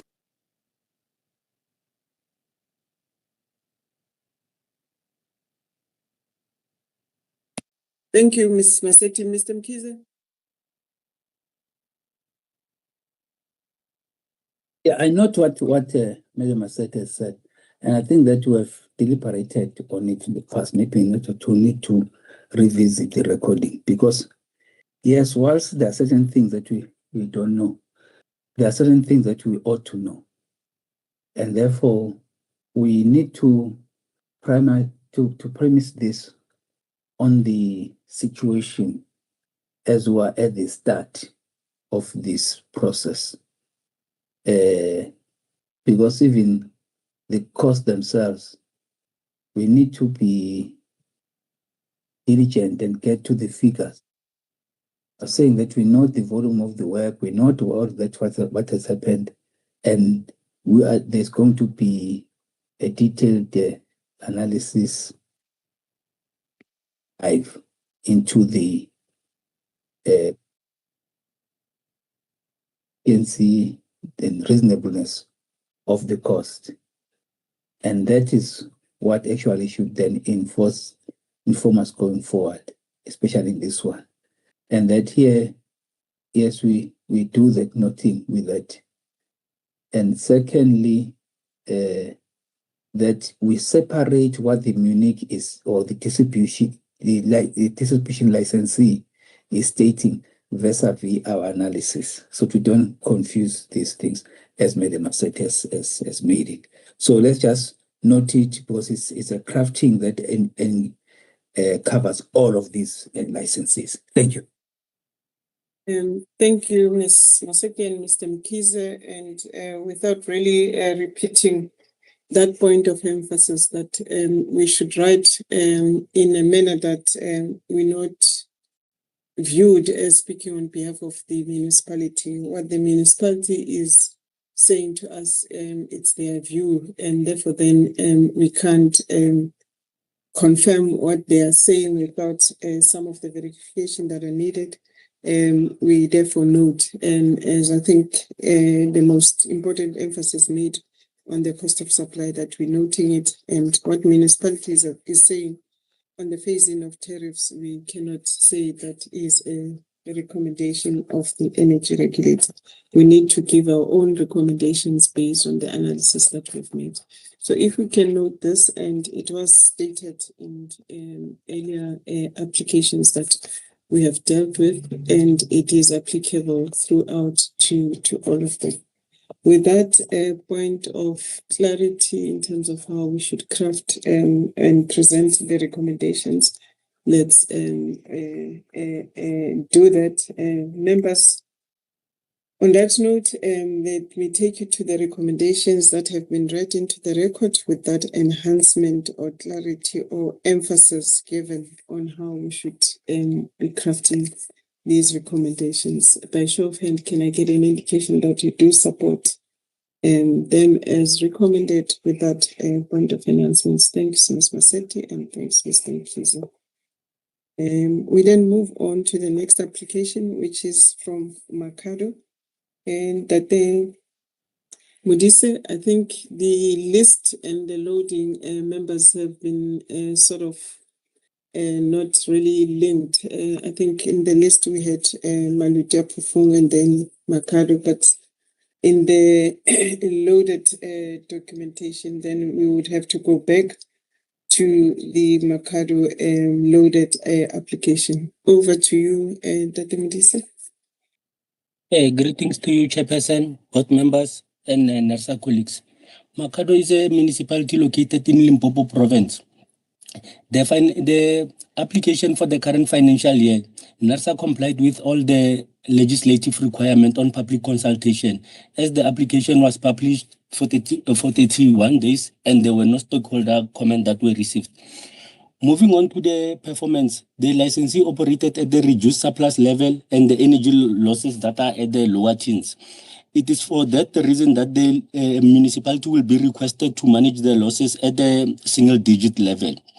Looking at the tariff, the municipality submitted a cost of supply, and the financial year 23-24 figures were verified against the trial balance, deform, and audited financial statement, and the study itself was found to be compliant to the NERSA framework.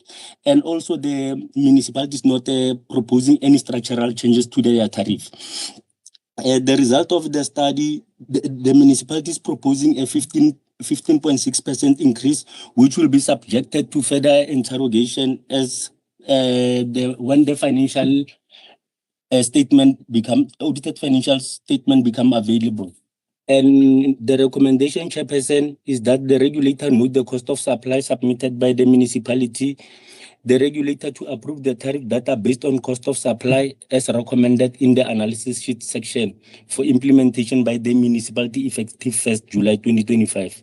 The municipality to submit a report accounting for all costs that have been noted to enable the regulator to perform its independent verification and audit. And furthermore, the municipality to submit audited financial report that reflect the impact of the cost of supply-based tariff on customer, as well as licensee sustainability and the local economy. And lastly, all the information submitted by the municipality will be subjected to independent audit and may be a clawback upon the verification of the audited financial figures by the regulator. I thank you, Chairperson.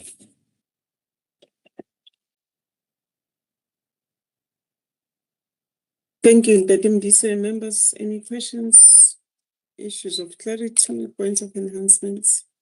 Noting that the guidance and enhancements provided in previous application also applies here. By show of hand, members. I don't see any hand. On that note, may I get an indication that members approves the recommendations as read into the record? By show of hand, please. Thank you, Mr. Mkhize. And I do support as well. Thank you, Ms. Masetti. We move on to the next application. The next application is from Majabeng and Tate Rolofo. Thank you once more, Chairperson. Machabeng local municipality is based in the Free State with 88% of its customers being domestic customers, and is also giving 958 indigents 50 kilowatts of electricity every month.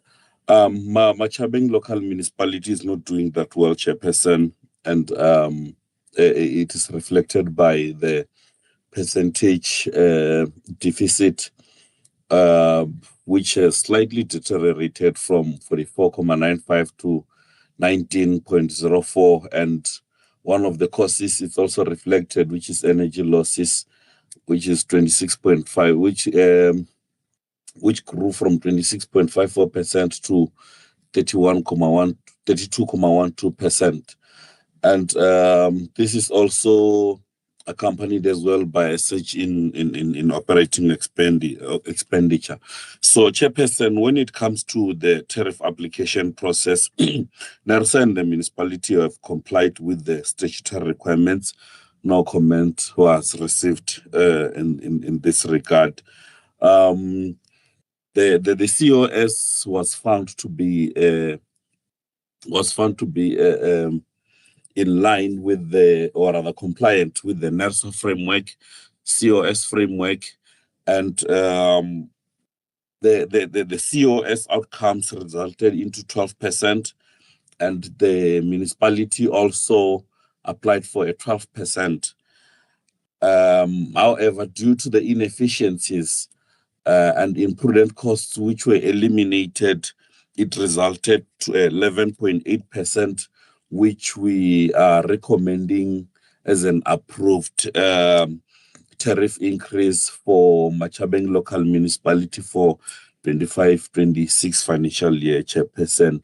And I will accompany the presentation with the following recommendations, which states that we will recommend that the energy regulator notes the cost of supply submitted by the municipality, and we also recommend that the tariffs that are based on the cost of supply report are approved as recommended in the tariff analysis section for implementation by the municipality with effect from the 1st of July 2025.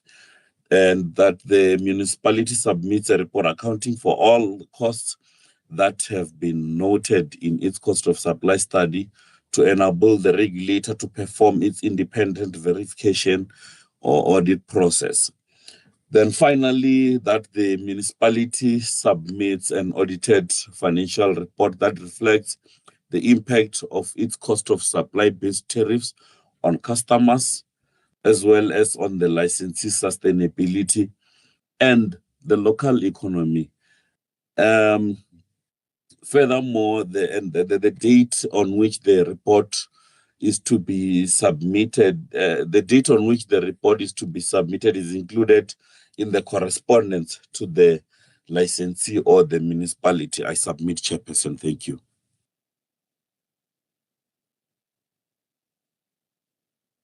Thank you. Members, any questions, issues of clarity on this application?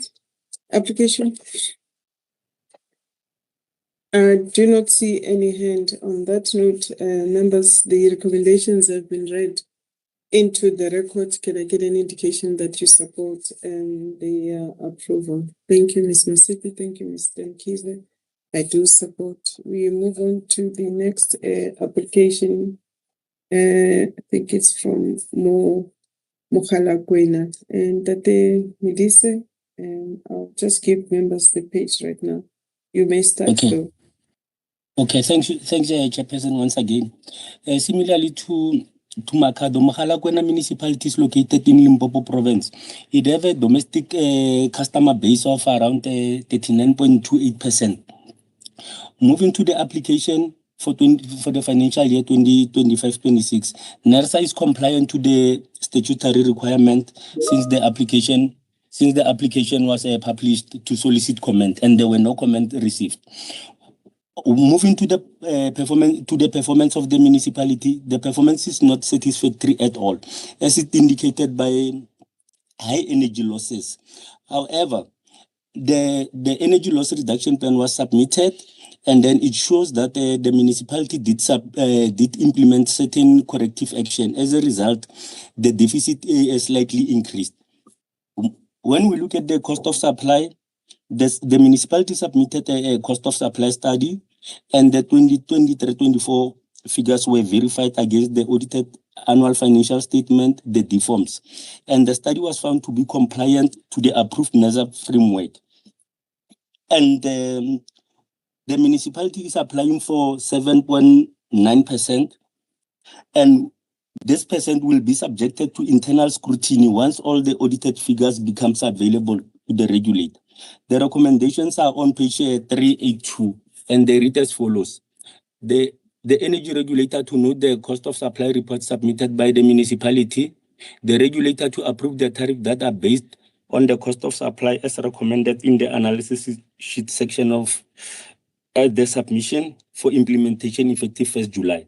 The municipality to submit a report accounting for all the costs that have been noted to enable the regulator to perform its independent verification.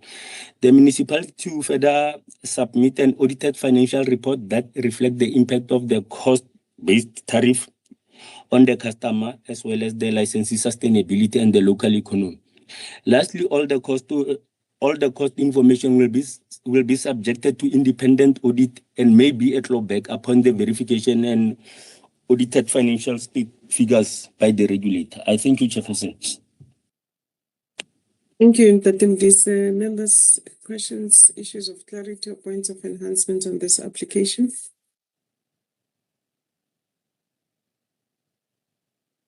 I do not see any hand. On that note, members, the recommendations have been read into the record. May I, by show of hand, get an indication that you do support their approval? Thank you, Ms. Masetti. Thank you, Mr. Mkize. Also support. We move on to Monakare and Taterulefe. Thank you once more, Chairperson. Muhakari local.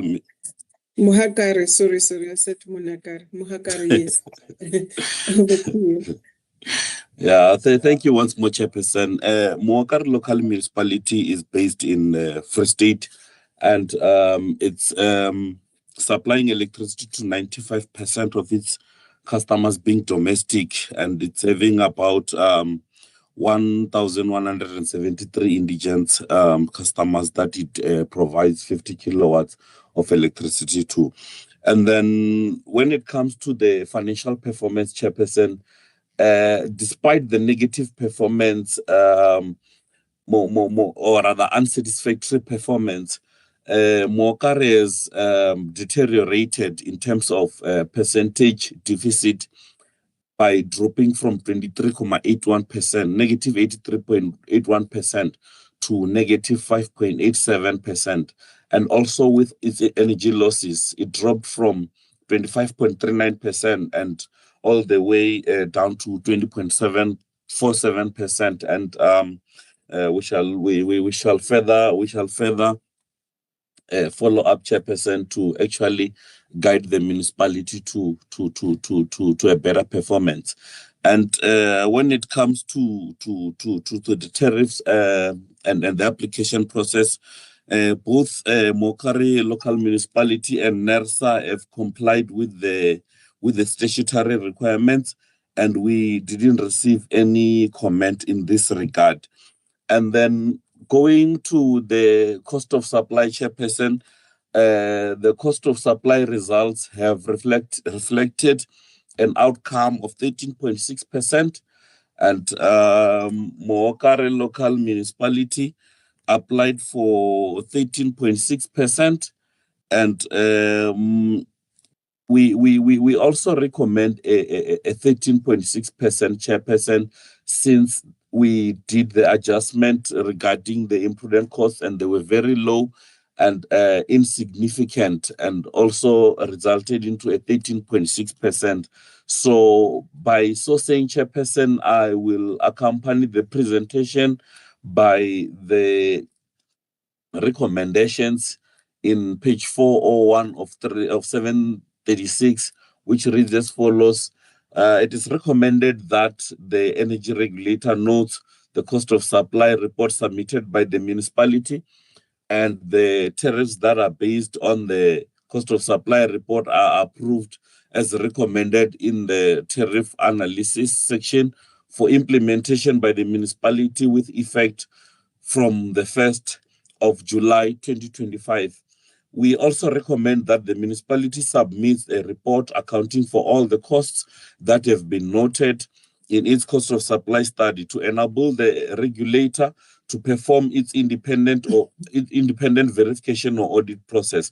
Finally, we recommend that the municipality submits an audited financial report that reflects the impact of its cost of supply based tariffs on customers, as well as as well as on the licensee sustainability and also the local economy. The date on which the report is to be submitted is included in the correspondence to the municipality or the licensee. I submit, Chairperson. I thank you. Thank you. Members, any questions?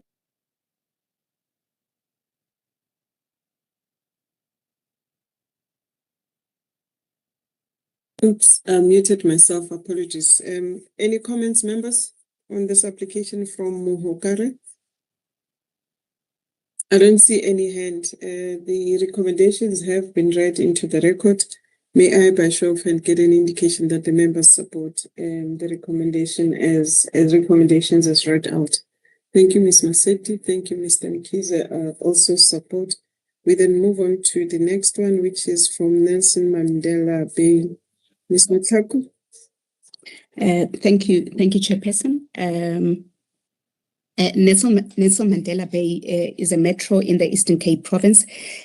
Chair, for this one, I'm going to just beg your indulgence as I go into a bit more detail for this particular application, because NESA has received some objections. And I'm going to just start, just as a way of background, go into the order, chronological order of events that led to the analysis of this application. So the Metro submitted its tariff application on the 16th of May, which was published on the NESA website on the 19th of May for stakeholder comments. The municipality then sent an amended application on the 27th of May after having consulted with the Nelson Mandela Bay Business Chamber. Stakeholder comments were then received from the Business Chamber on the 11th of June. The team then had consultations with the Metro in an effort to try and address some of the objections that were raised by the Business Chamber. Subsequent then to a meeting held between NERSA and the municipality on the 17th of June, the municipality again revised its application to reduce the high energy charges that were previously proposed for commercial customers. The revised application was submitted on the 18th of June. It was also on the same date that the municipality then confirmed its council having convened and approved the proposed tariffs. Just in terms of the financial and technical performance of the municipality, the municipality is operating at a deficit of 24%. The main issue or the main reason for the deficit is attributed to the increase, increases in the total expenditure, which is due to increase in the provision of bad debts, which increased by 37%. There was also quite a huge increase in the network and repairs and maintenance, which increased by over 200%. This is, however, in stark contrast to the deteriorating and spiraling levels of energy losses that the municipality is experiencing. In terms of the energy losses, the municipality energy losses are sitting at 26.36%. This is a deterioration from the previous year's levels of 23.65%. Of the 26% losses, about 20% of that is attributable to non-technical losses, and these are primarily based or primarily caused by meter tampering, illegal connections, faulty meters, metering inaccuracies, and bribery and corruptions, according to the municipality. The municipality has submitted an energy loss report, which highlights its strategic implementation of an advanced metering infrastructure program as a targeted intervention to try and curb the high energy losses and to also try and enhance the revenue and improve operational controls for the current financial year. The municipality will be required to closely monitor the plan that is put in place in order to try and reduce the losses and strive to reach a single-digit energy loss level. In terms of the cost of supply, the previous cost of supply that the municipality had has expired, and the municipality has now conducted and submitted a new cost of supply study. The new study has been assessed and found to be compliant with all the 5 steps of the COS framework. With regard to the revenue requirement, the cost of supply study indicates that to be fully cost reflective, the municipality requires a revenue requirement to be at 8.5 billion for the 25-26 financial year, and this is based on cost information submitted to NERSA. Of the allowable cost, the two main components, or the main component is attributed to Eskom's purchase account, which accounts for 77% of the total cost, and then operating expenditure, which includes depreciation, accounts for 15% of the total costs. The outcome of the COS study reflect an average tariff increase of 27%, with the revenue requirement of 8.5 billion, as I indicated, in order for the municipality to achieve an efficient cost reflectivity. The municipality has applied for a 12.8% tariff increase, which translates into an allowable revenue of 7.5 billion.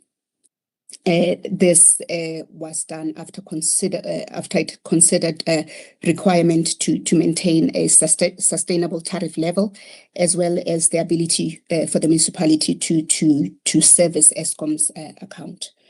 As I indicated, Chair, we received stakeholder comments from the Nelson Mandela Bay Business Chamber, and I'm going to just summarize some of the comments which the chamber made or objected to. The first comment that was made was with regard to the municipality's 24-25 financial year electricity tariff being unlawful. The chamber is indicating that the allowance of a discretionary surplus of 10% to its allowable revenue from electricity customers shows NERSA's lack of adherence to the legal framework in its 24-25 tariff decision. And it states that this further violates the Electricity Regulation Act and the Municipal Fiscal Powers Act.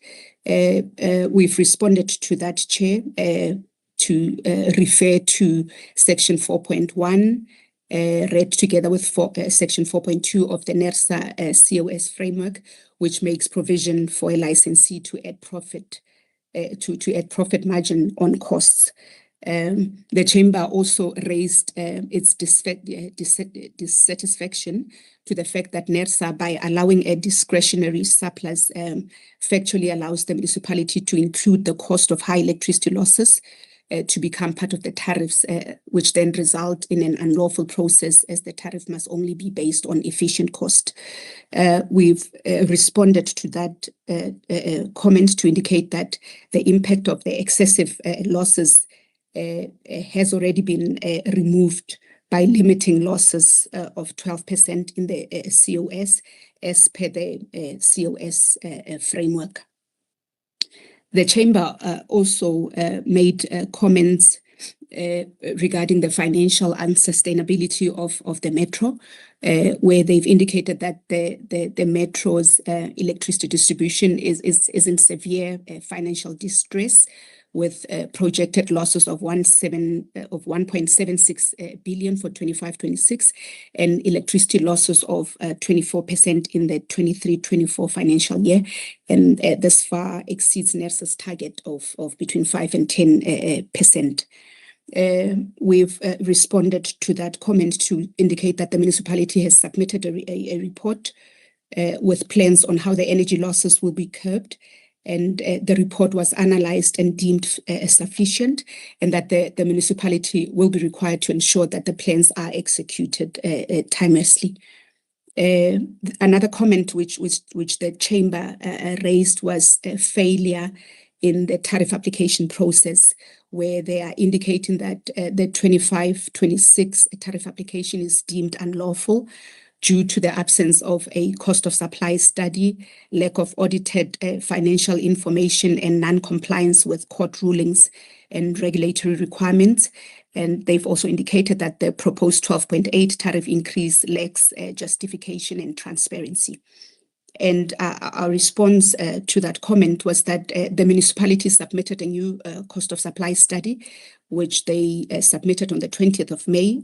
This was after the previous cost of supply study was expired. The COS was assessed and is in line with the approved NERSA framework, and therefore the municipal tariff application is justified and supported by a COS study. We've also indicated that the COS study was based on the latest audited financials for 23-24 financial year, which were also submitted to NERSA. We've further indicated that the outcome of the COS study indicates a license, indicates that the licensee requires a tariff increase of 27%, with the revenue requirement for 2026 financial year of 8.5 billion to achieve efficient cost reflectivity, and that the municipality has applied for a 12.8 tariff increase, which translates to a 7.5 billion rents. Another comment made by the chamber was the fact that they indicated that there's a historical non-compliance by the Metro, where they've indicated that the Metro has been non-compliant with license conditions for years, including failure to provide audited financials for its electricity distribution functions, and that NERSA has not enforced corrective actions despite its obligation under the Electricity Regulation Act. We've made our response to that comment was that the statement is untrue with regard to information, because the Metro has been submitting information to NERSA prior to tariff application determination process, and that is in the form of audited financial statements and D forms, which have been verified using the financial statements. And lastly, Chair, the Metro, the chamber also indicated that there are material errors in the application in terms of the energy charges for the business, for the small business, 230 volt prepayment and credit customers. And they've indicated there's been dramatically misstated figures. They've indicated that these tariffs factually increased by 44.2%, and this should be in line with the Metro's intent of its application, and should be corrected to 12.8%. For this particular comment, Chair, the two tariffs in question have been identified as being too high, and it has been brought to the attention of the municipality during the analysis process. The energy charges for these customer categories have thus been adjusted down accordingly by the municipality. Lastly, there was a comment made with regard to wheeling charges, that there's no logic in the wheeling charges in the current application, and that this might lead to under or over estimation of wheeling tariffs. Our response to that is that NERSA have consulted with the municipality on the same issue and recommended that the municipality unbundles the cost components for transparency and also to make sure that it's in alignment with the wheeling framework. Those are just the summary of comments, Chair. The detailed comments are in the analysis, all tabled in the analysis sheet. In terms of the proposed tariff, the proposed tariff schedules are presented from page 422 of 736, with just two corrections which I need to point out, Chair. On page 426, that is for tariff T32 and 37, the recommended tariff figures should reflect to be the same as the proposed figures for 25-26. Similarly, Chair, on page 427, that is tariff scale 34 and 39, the recommended tariff figures should also reflect to be the same as proposed figures for 25-26. With that said, Chair, with those corrections, I would then like to recommend as follows, that the energy regulator notes the cost of supply report submitted by the municipality, that the tariffs that are based on the cost of supply report be approved as recommended in the above tariff analysis for implementation 1 July 2025, that all cost information submitted by the municipality will be subjected to an independent audit and may be clawed back upon receipt and verification of audited financial figures by the regulator, that the municipality to submit a report accounting for all the costs that have been noted to enable the regulator to perform its independent verification audit, that the municipality to unbundle network and energy charges in order to have a wheeling tariff that is transparent and aligning with the NERSA approved framework. And lastly, that the municipality submit to NERSA a report that is smart energy losses reduction plan, which will ensure that the energy losses are reduced and that an appropriate budget needs to be allocated and spent in support of this, that the implementation of this plan together with its budget must be monitored on a quarterly basis and reported to NERSA bi-monthly commencing the 30 September 2025. Thank you, Chairperson. Thank you, Ms. Matlaku. Members, any comments, issues of clarity or points of enhancements on this particular application? If you have any, please do raise your hand so that you can make your input.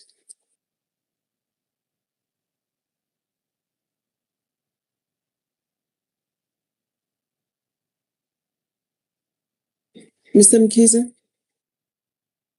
Yeah, I'm happy with the responses to the comments that have been provided by the team. I think there is still also further work that needs to be done by the team in terms of getting the chamber to be, to engage with this municipality, maybe outside of the court processes, because they also would want to have certain margins in their businesses. And I think that that engagement is important. What the municipality is charging, for example, their contribution of space being given for them at local economic development, level, those ADD forums for municipalities, that becomes important, so that whatever differences, whatever engagement is embarked upon is actually not one of destroying the bridges, but building bridges between the municipality and the business people. Yeah, I think the challenge would then still be on the previous applications or tariffs charged. But if we handle this one well, because we've got almost the same situation with the city of Cape Town, in the sense that the use of the cost of supply study going forward will then assist in terms of having some kind of common lending. I will leave it at that, Chairperson, and say that I would support that we proceed on the path recommended by the team. Thank you. Thank you very much, Mr. Mkhize. Yes, I think continuous engagement with all stakeholders is important in this particular application. There has been recommendations, members, that have been read, and with slight corrections on the analysis table as indicated on page 426 on the T32 and 37, and as well as on page 427 on 34 and 39, and those corrections should be noted for the records. And may I, by show of hands, get an indication that members support the recommendations as read into the record? Oh, thank you, Ms. Masetti. Thank you, Mr. Mkhize. And I also support the recommendations with the corrections made. We then move on to the next application, and that I think it's yours. It's on Mwade Local Municipality. Over to you, sir. Thank you once more, Chairperson. Mwate Local Municipality is based in the Free State Province of South Africa, and 82% of its customers is domestic customers, and it's doing a good work of looking after 12,842 indigents, providing them with 50 kilowatts of electricity each and every month. Chairperson, Mwate Local Municipality financial performance is not satisfactory, as it's indicated or evidenced by a deficit of 60%, almost 60%, from a deficit of minus 5.3%, which is a huge increase. And this deficit is also contributing to a poor performance with the higher energy losses from 20.63% from the previous financial year to 38.92% of energy losses to the period under review. Then when it comes to the tariff application process, both NERSA and Mwate Local Municipality have complied with the statutory requirements, and we did not receive any comment from any stakeholder pertaining the application.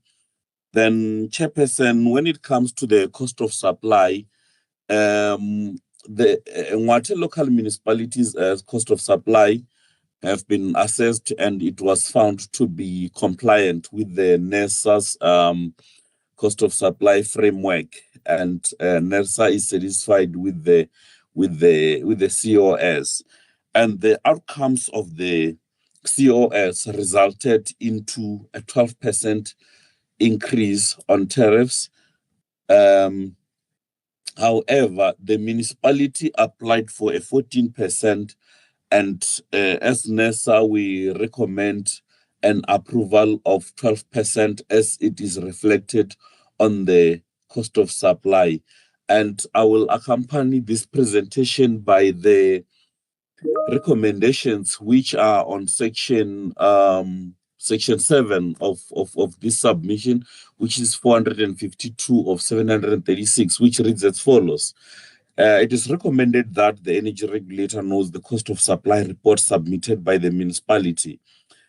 And it's also recommended that the tariffs that are based on the cost of supply report are approved as recommended in the tariff section for implementation by the municipality with effect from the 1st of July 2025. Thirdly, we recommend that the municipality submits a report accounting for all costs that have been noted in the cost of supply study to enable the regulator to perform its independent verification or audit process. And lastly, we recommend that the municipality submits an audited financial report that reflects the impact on its cost of supply-based tariffs on customers, its sustainability, as well as the local economy.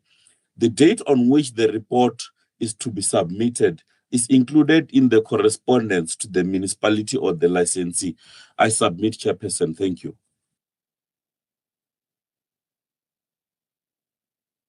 Thank you, Ndate Rolofe. Mr. Mkiza, your hand is up. I do know you have indicated at the beginning of the meeting that you have to be excused at 11:30. So I'm not sure if your hand is to recuse yourself or to give input, but Just Chairperson, to let you know that I could be trying to move around in terms of the place because, as I indicated earlier on. Thank you. Oh, okay. All right. Thank you. Any comments, members? Ms. Masetti? Chairperson, just also to check maybe how much more are we still having, because I also have to leave the hotel for late checkout and go to the airport. Thanks. I think we still have.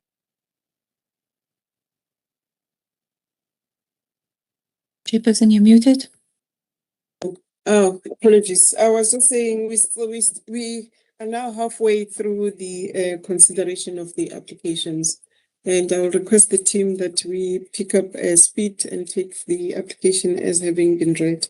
But on that note, may I get an indication from members that on the recommendations read into the record form, local municipality, any comments?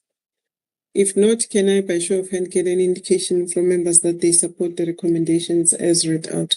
Thank you, Mr. Mkiza. Thank you, Ms. Masetti. I do support. Brian, your hand was up.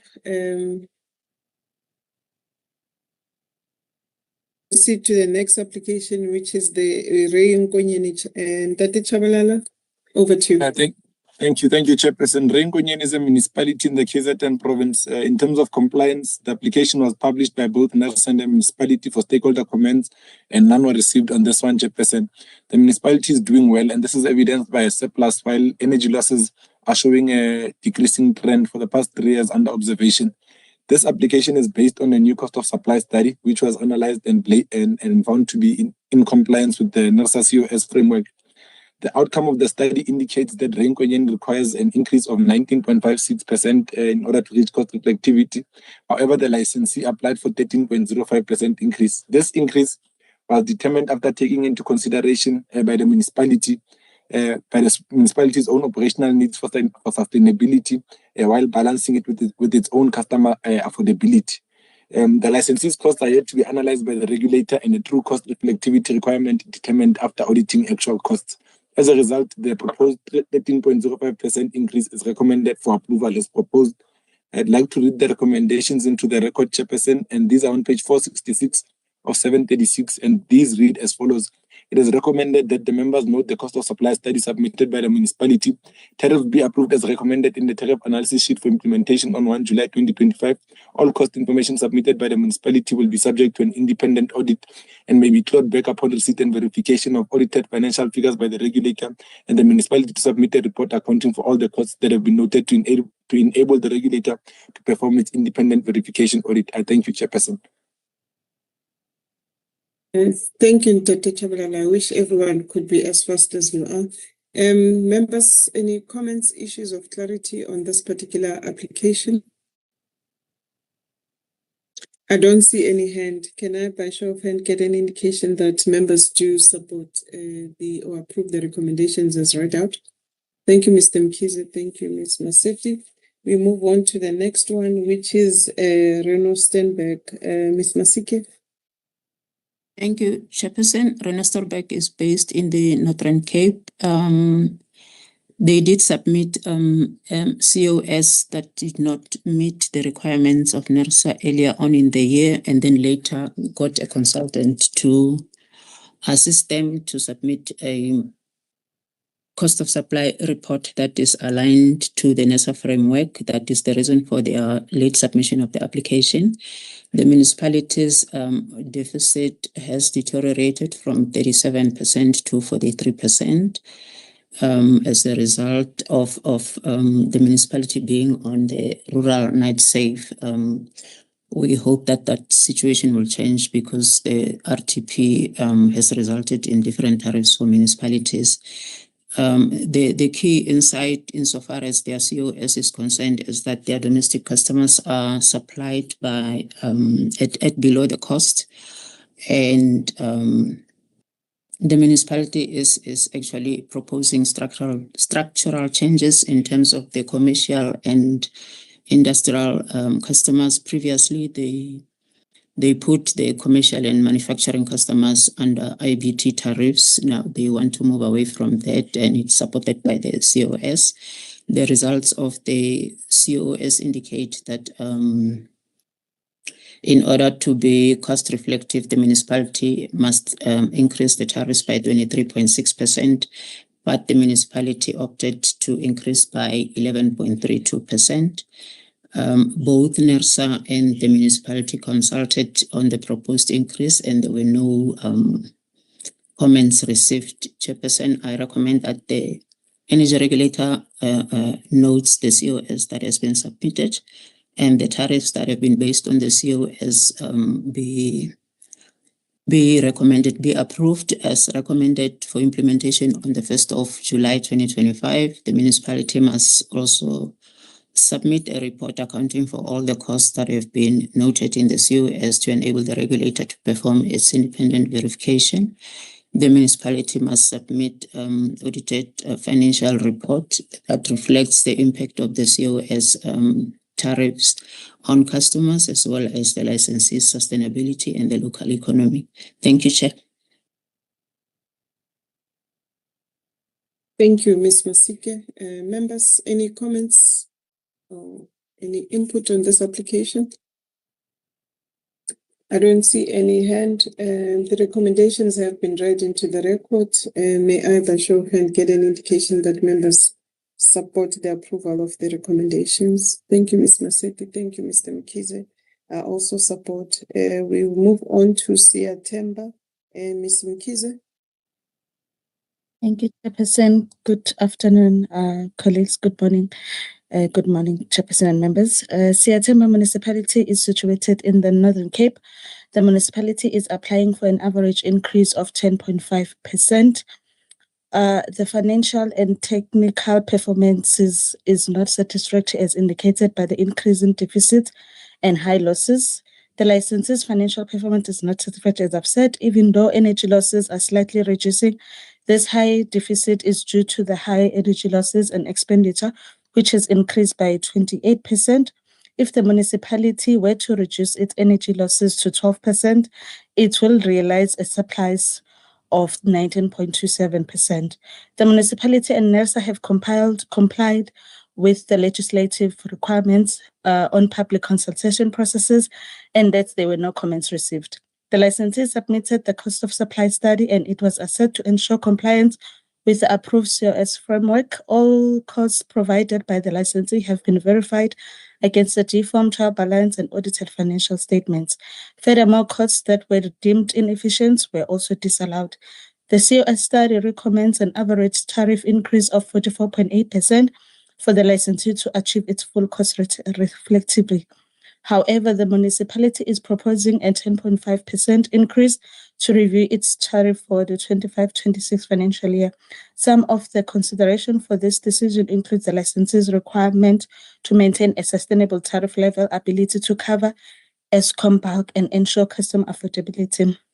Recommendations, as detailed on page 496, Chairperson, reads as follows. The energy regulator notes the cost of supply submitted by the municipality. The energy regulator approves the tariffs that are based on the cost of supply as recommended in the tariff analysis session for implementation by the municipality with effective of 1st July 2025. The municipality submits a report accounting for all costs that have been noted to enable the energy regulator to perform its independent verification.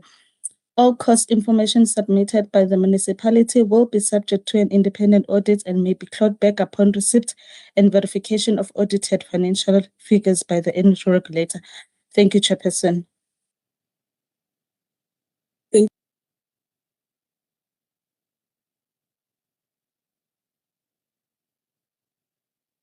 Chairperson, you're on mute. Any input? Thank you, Ms. Jansen van Vuren. Members, any input on this particular application? If not, may I, by show of hand, get an indication that members do support the approval of the recommendations as right into the record. By show of hand, please, members. Thank you, Ms. Maseti. I do support as well. Thank you, Mr. Mkhize. We move on to the next application, which is from Tabazimbi. And Tatimidisa, over to you. Thank you, Chairperson, once again. Tabazimbi is a local municipality located in Limpopo Province. NERSA complied with legislative requirement since the application was published for stakeholder and no comment were received. Performance, technically, the municipality is doing well, but financially they are not, as highlighted by the higher deficit. The municipality submitted a cost of supply, which was assessed and found to be compliant. And furthermore, the figures for 23-24 were verified against the audited financial statement and the deforms. And the result of the COS showed that based on the projections that the municipality made, 33.8% is required. However, the municipality is applying for 13.7%, which will be subjected to further internal scrutiny once the audited financial statements are available. All the guidance and comments from members are noted, and the recommendations are on page 512, which reads as follows. The energy regulator to note the report submitted by the municipality, the energy regulator to approve the tariff that are based on cost of supply as recommended in the tariff analysis section for implementation effective 1st July 2025. The municipality to submit a report accounting for all the costs that have been noted to enable the regulator to perform its independent verification. All the costs submitted by the municipality will be subjected to independent audit and maybe a clawback once verified and the audit financial figures are available to the regulator. I thank you, Chairperson. Thank you, Tatimidisa. Members, comments, issues on this particular application that you may have? If not, may I then request that we, by show of hand, get an indication that we approve the recommendation as read into the record. Thank you, Ms. Maseti. I do support. I don't see Mr. Mkhize's hand. We proceed to the next application, which is an application by Tembelihle. Ms. Masiki. Thank you again, Chairperson. Tembelihle is based in the Northern Cape Province. The municipality's deficit has decreased from 67% to about 33%. The decrease is due to a general reduction in expenditure. According to the cost of supply, the domestic customers receiving the services at a price below the cost. The municipality has actually, the results of the COS indicate that in order to achieve a cost-reflective tariff, the tariffs must be increased by 12.2%, but the municipality opted to increase by 12%. We did consult, and the municipality also consulted, and there were no comments received. And in terms of the recommendations, we are asking the regulator to note the cost of supply submitted by the municipality and also to approve the tariffs that are based on the cost of supply for implementation on the 1st of July 2025. The municipality will then submit a report accounting for all the costs that have been noted in its COS to enable the regulator to perform its independent verification. And the municipality must submit audited financial report to to reflect the impact of the cost of supply-based tariffs on its customers, as well as on the licensees, sustainability, and local economy. Thank you, Chair. Thank you, Ms. Masike. Members, any input on this particular application? If not, may I, by show of hand, get an indication that you do support the recommendations as read into the report. Thanks, Ms. Maseti. Thank you, Mr. Mkhize. I also support. We move on to Ubuntu. Ms. Matlaku. Thank you, Chairperson. Ubuntu is a fairly small municipality in the Northern Cape province. The municipality is running at a deficit of 11.9%. This is a drastic improvement from the previous year's deficit of 47%.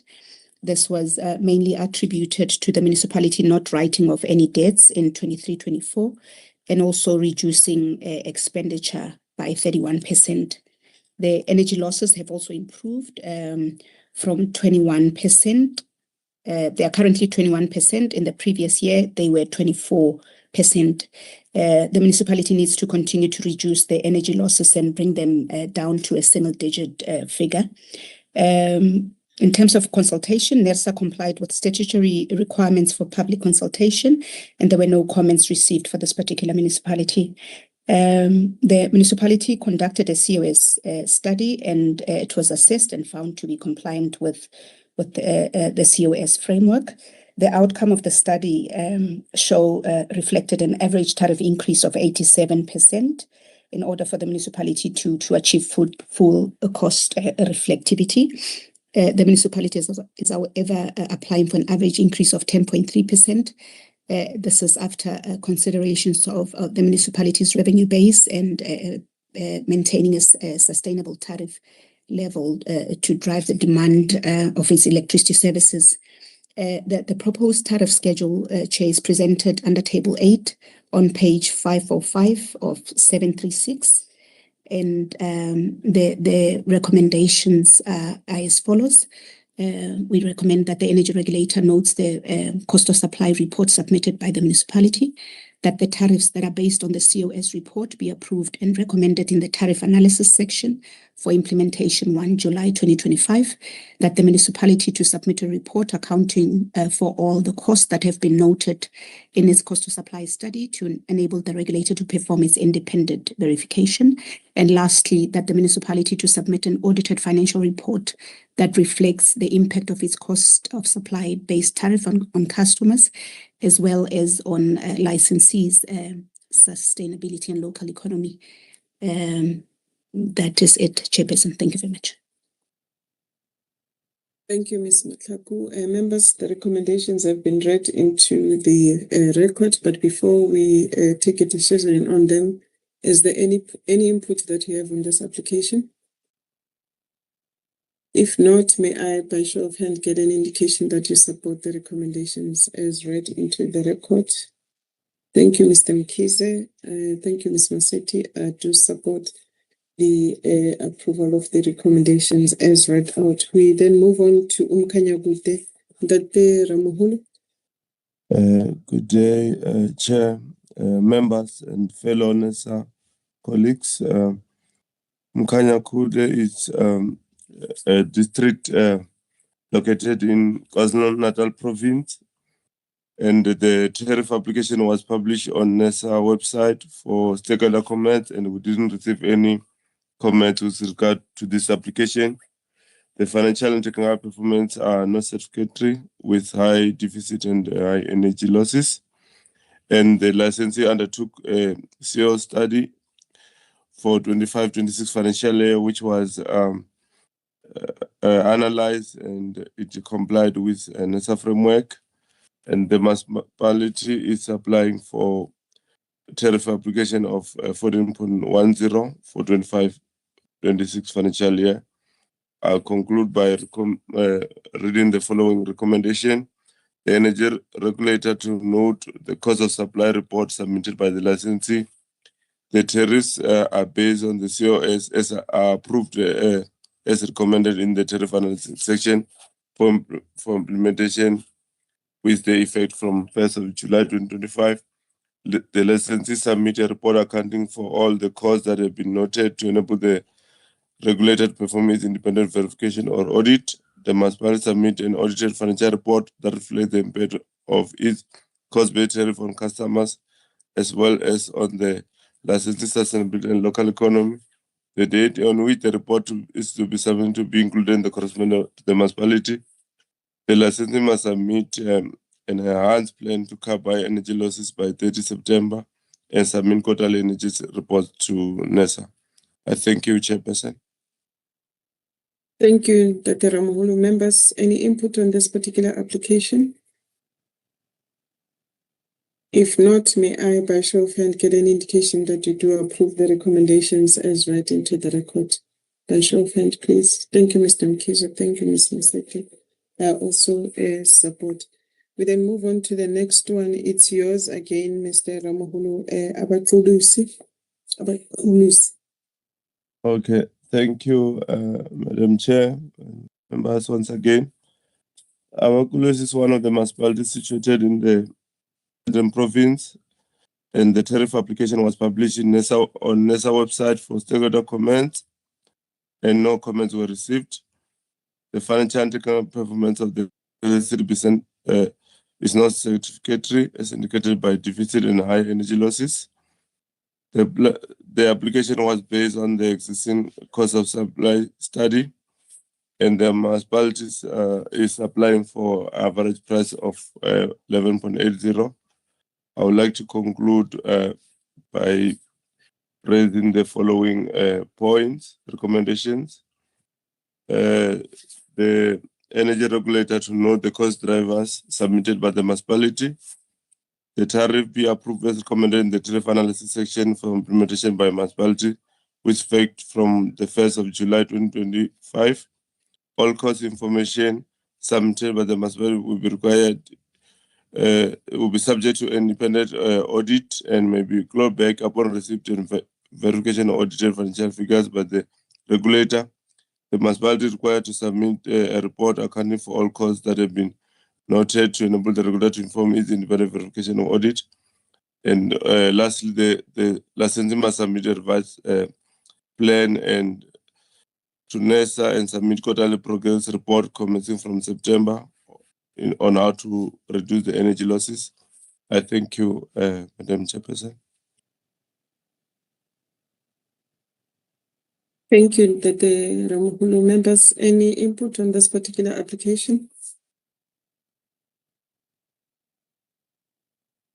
I don't see any hand. I take it that the recommendations are acceptable to members. And on that note, may I, by show of hand, get an indication that you do support the approval of the recommendations as read into the record? Thank you, Mr. Mkizo. Thank you, Ms. Maseki. I also support. We move on to Buffalo City, Ms. Matlaku. Thank you once more, Chair. Buffalo City is a metro in the Eastern Cape province. The metro is operating at a deficit of 19%, which is a deterioration from the previous year's level of 15.7%. This deficit is mainly due to lost revenues amounting to 556 million as a result of high energy losses. This is also due to increases in NMD exceedance penalties and operating expenditure increasing by 23%. In terms of the energy losses, the municipality is sitting at 20.4%. Which is also an increase from the previous year's level of 19%. The municipality indicated that 10% of these losses are attributable to non-technical losses. The municipality has submitted a losses report, which includes strategies and initiatives, which, if applied and monitored closely, is expected to yield positive results towards the reduction of the energy losses. In terms of the cost of supply, the municipality submitted a cost of supply in the previous year, which was compliant to the COS framework. The results of the study required a 16.9% increase to reach cost reflectivity. However, due to the high impact of tariff increase and restructuring that the municipality proposed, a decision was taken to phase in the increases. Subsequent to this, there was a meeting held with NERSA chairperson, the FTRM and management, together with Buffalo City mayoral delegation. This came at the backdrop of a community outcry on the high increases which were experienced during the major tariff restructuring in the past financial year. It was at this meeting that the mayor of BCM took a decision that the municipality will make an application for 12.74% and will get to full reflectiveness in the subsequent years. The proposed tariff schedule is presented under section 7 on page 587 of page 587 of 736 of the submission document. And the recommendations are as follows, Chair. We recommend that the energy regulator notes the cost drivers submitted by the municipality, that the tariffs are based on the cost drivers, that the tariffs which are based on cost drivers be approved as recommended in the above analysis for implementation 1st of July, that all cost information submitted by the municipality be subjected to an independent audit and may be clawed back upon receipt and verification of audited financial figures by the regulator. And lastly, that the municipality be required to submit a report accounting for all the costs that have been noted to enable the energy regulator to perform its independent verification audit. Thank you, Chair. Thank you, Ms. Mataku. Members, any input on this particular application? A show of hand. I do not see any hand. On that note, members, the recommendations have been read into the record. Can I get an indication that you do approve them as presented? Thank you, Ms. Mseti. Thank you, Mr. Mkize. Also support. We then move on to the next application, which is Dr. Pixley Gasime. Ms. Tanda.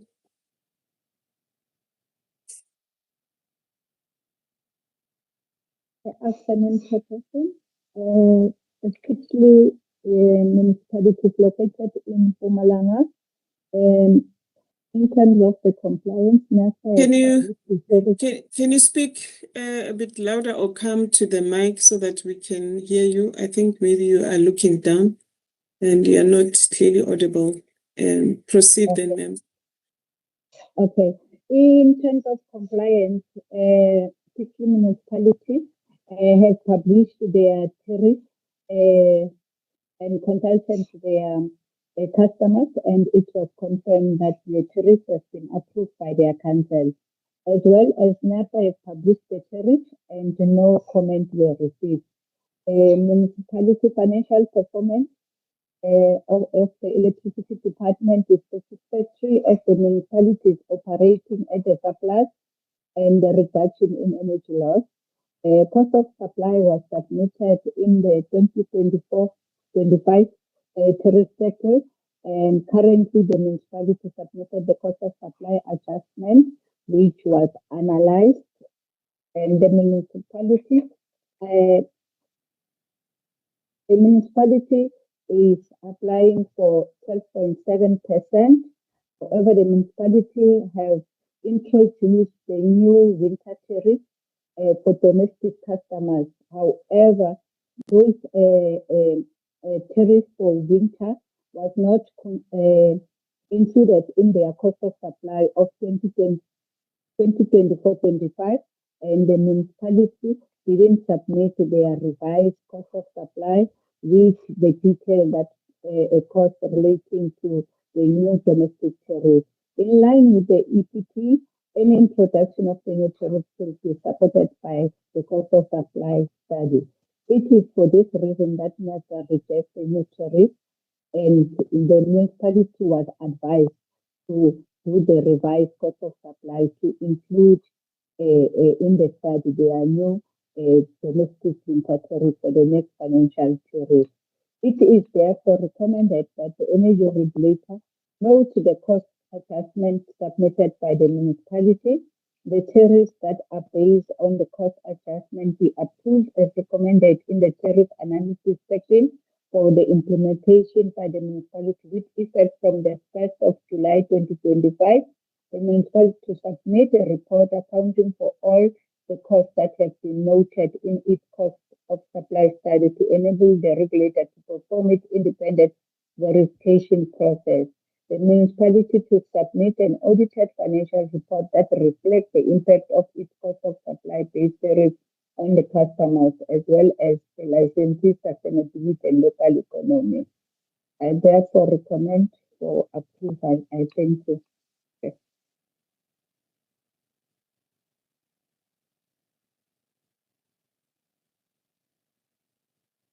Thank you, Ms. Tanda. I don't know what you did this time. You were not very, very clear. Maybe it's on my side, so I didn't want to interrupt you. And I hope if you do have another application, just try and move around so that we can hear it clearly, like when you did the Maluti Apofung. Members, it was loud and clear on our side. Yeah. Oh, I think it's on my side then. Apologies for that. Any input, members, on this particular application? If not, may I, members, by show of hand, get an indication that you do support the approval of the recommendations as read into the record? Thank you, Mr. Mfize. I do support. Thank you, Ms. Masetti. We then move on to the next application. It's Mfuleni by Ms. Over to you, ma'am. Sorry, Chairperson. Thank you. Mfuleni is situated in the Gauteng province. The municipality is proposing an average increase of 11.3. The licensee tariff application is based on the existing cost of supply study. The financial and technical performance of the licensee is not satisfactory, as indicated by the deficit and the energy losses. NESA complied with the statutory requirements on public consultation process, and the municipality indicated that it did so. NESA received one comment from Renew Consulting. The comment and analysis thereof are detailed in table 4 of the submission. However, NESA team engaged the stakeholder to understand the dispute matter mentioned on the comment. The stakeholder indicated that the core of the dispute lies in legal battle between the licensee and themselves. And also there were issues regarding the tariff. The issue regarding the tariff, Chairperson, we indicate that due to ESCOM new tariff plan, the municipality is also required to restructure its tariff to align with the ESCOM structure because it's using night save rural tariff, which were expensive. But we believe with the new structure, they will be on the Munich rate, which is more reasonable. The municipality, Chairperson, is one of the top 14 that owe ESCOM. The municipality submitted information that revealed that it qualified for debt relief program, which then was approved by National Treasury on 1 June 2023. NESA, Chairperson, I will skip the other information. NESA worked closely with the licensee, and all costs are provided by the licensee have been verified against the deform and trial balances. The licensee is applying for 11.3, as I mentioned, on its budgeted cost from its cost of supplier. The recommendation reads as follows. The energy regulator knows the cost drivers submitted by the municipality. The tariff are based on the cost drivers be approved as recommended in the analysis sheet for implementation by the municipality with effect from 1 July 2025. All cost information submitted by the municipality will be subjected to an independent audit and may be clawed back upon receipt and verification of audited financial figures by the regulator. The municipality submitted a report accounting for all the costs that have been noted to enable the regulator to perform its independent verification audit. And Mfuleni municipality also, Chairperson, is required to restructure its tariff to align with the ESCOM new plan, which include change to tariff structure, because most of the structures is still on the old structure of ESCOM.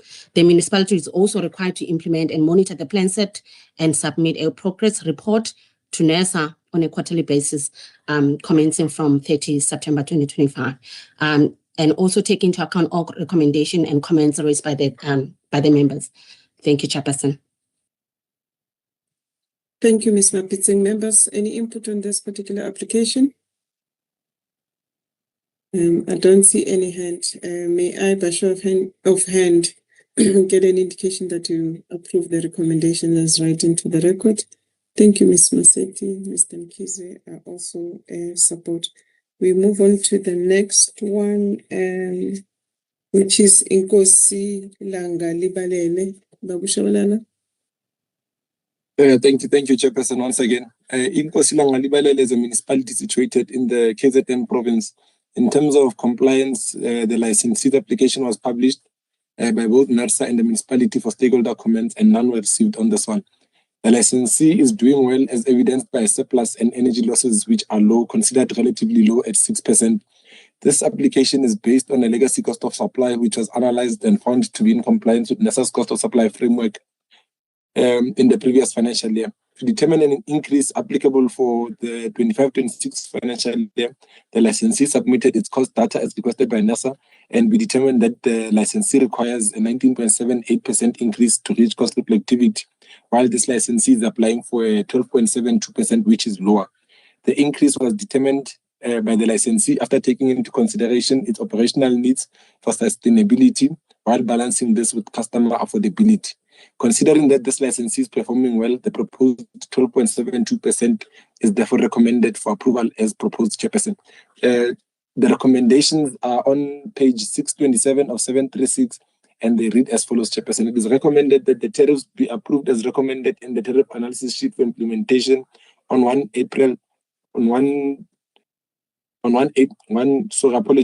July 2025. All cost information submitted by the municipality will be subject to an independent audit and may be brought back upon receipt and verification of audited financial figures by the regulator and the municipality to submit a report accounting for all the costs that have been noted to enable the regulator to perform its independent verification audit. I thank you, Chairperson. Thank you, Chabalala. Members, any input on this application? I don't see any hands. I don't have any from my side. May I, by show of hand, get an indication that the recommendations as read into the record are supported for approval by members? Thank you, Mr. Mkhize. Thank you, Ms. Masetti. I do support. The next one is an application from Ndlambe. Ms. Maple. Okay, good afternoon, Chairperson, members and colleagues. Ndlambe municipality is situated in the Eastern Cape. The municipality is applying for an average increase of 10% in 25-26 financial year. The energy losses are sitting at 11.14%, and the municipality is operating at a percentage deficit of 16.83%. The reason for the deficit is due to 80 million expenditure on outsourced services, which increased the labor components cost by 46.23%. The municipality, with regards to public consultation, the municipality indicated that the budget has been consulted on, and NERSA also consulted on the application, and there were comments received from Port Alfred, ratepayers, and resident association. And the main issues raised by the stakeholder are as follows: non-public participation on the cost of supply study submitted to NERSA in 24-25 financial year. When the municipality submit the COS and tariff application for 24-25 financial year, NERSA requested the proof of consultation, and the municipality submitted the proof of consultation, and the attendance register was also part of the proof of consultation. We also engaged, the team also engaged the municipality in terms of how consultation was done, and the municipality mentioned that they undertook an extensive public engagement, which include formal meetings and information sharing sessions across the wards impacted by electricity tariff adjustments. And at formal meetings and informal sharing sessions, the new tariff structure was explained in detail and the breakdown of each cost drivers. The presentations were supported by physical documentation and attendance register that are available as a record of compliance.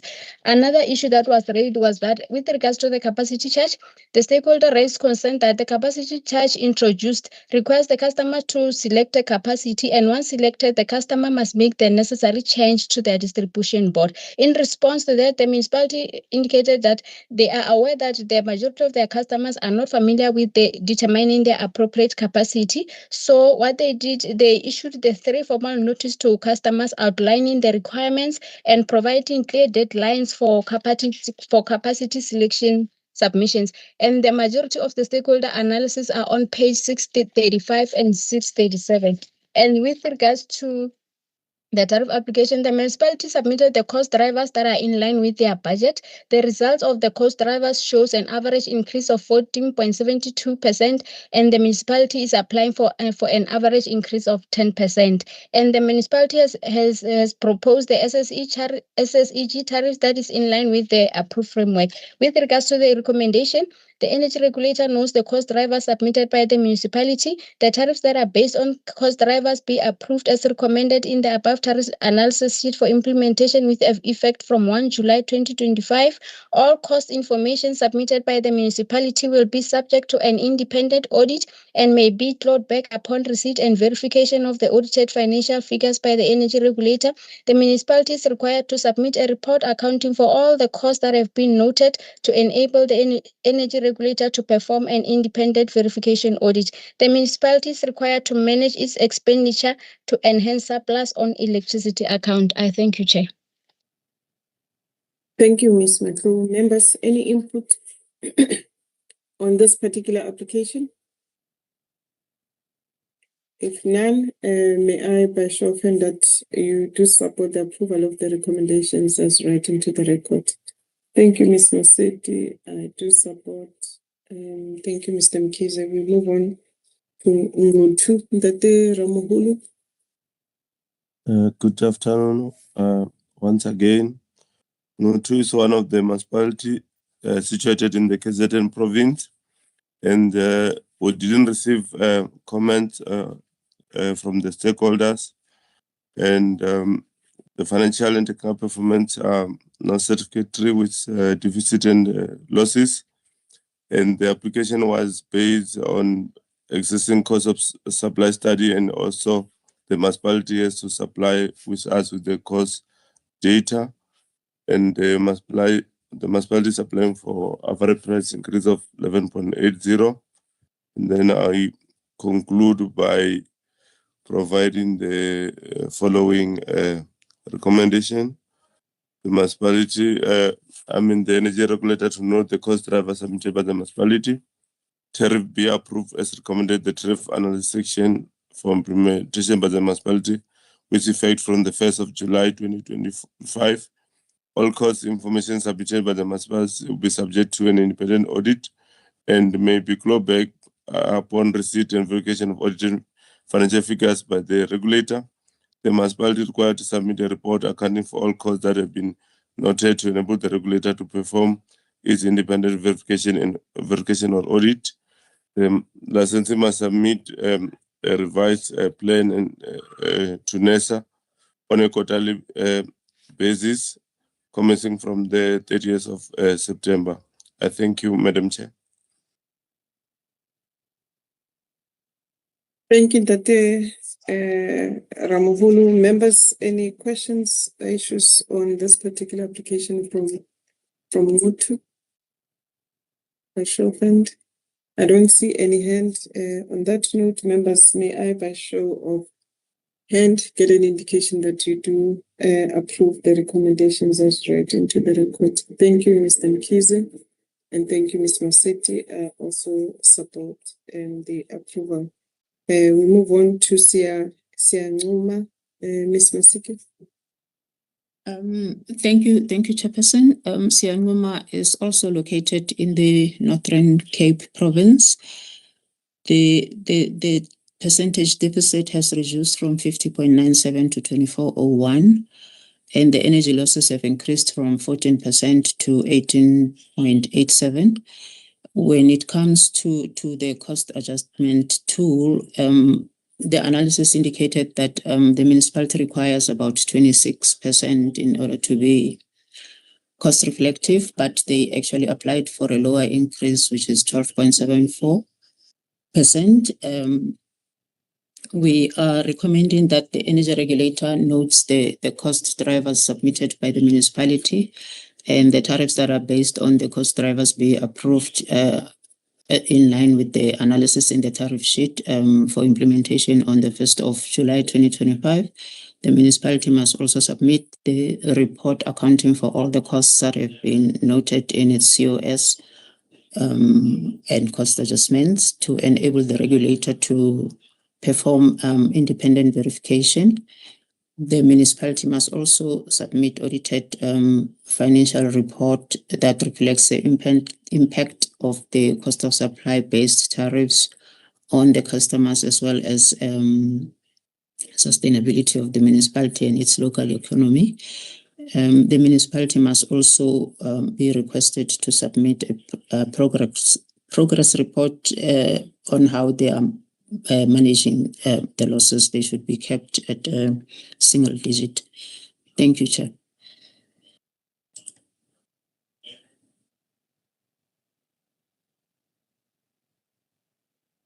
Thank you, Ms. Masike. Members, any comments, issues, or points of enhancements on this application from Siyangoma? Mr. Mkhize? Chairperson, I take it that they are going to also clean up the reasons for decision, like under 5.5, that M, they make this figure very huge.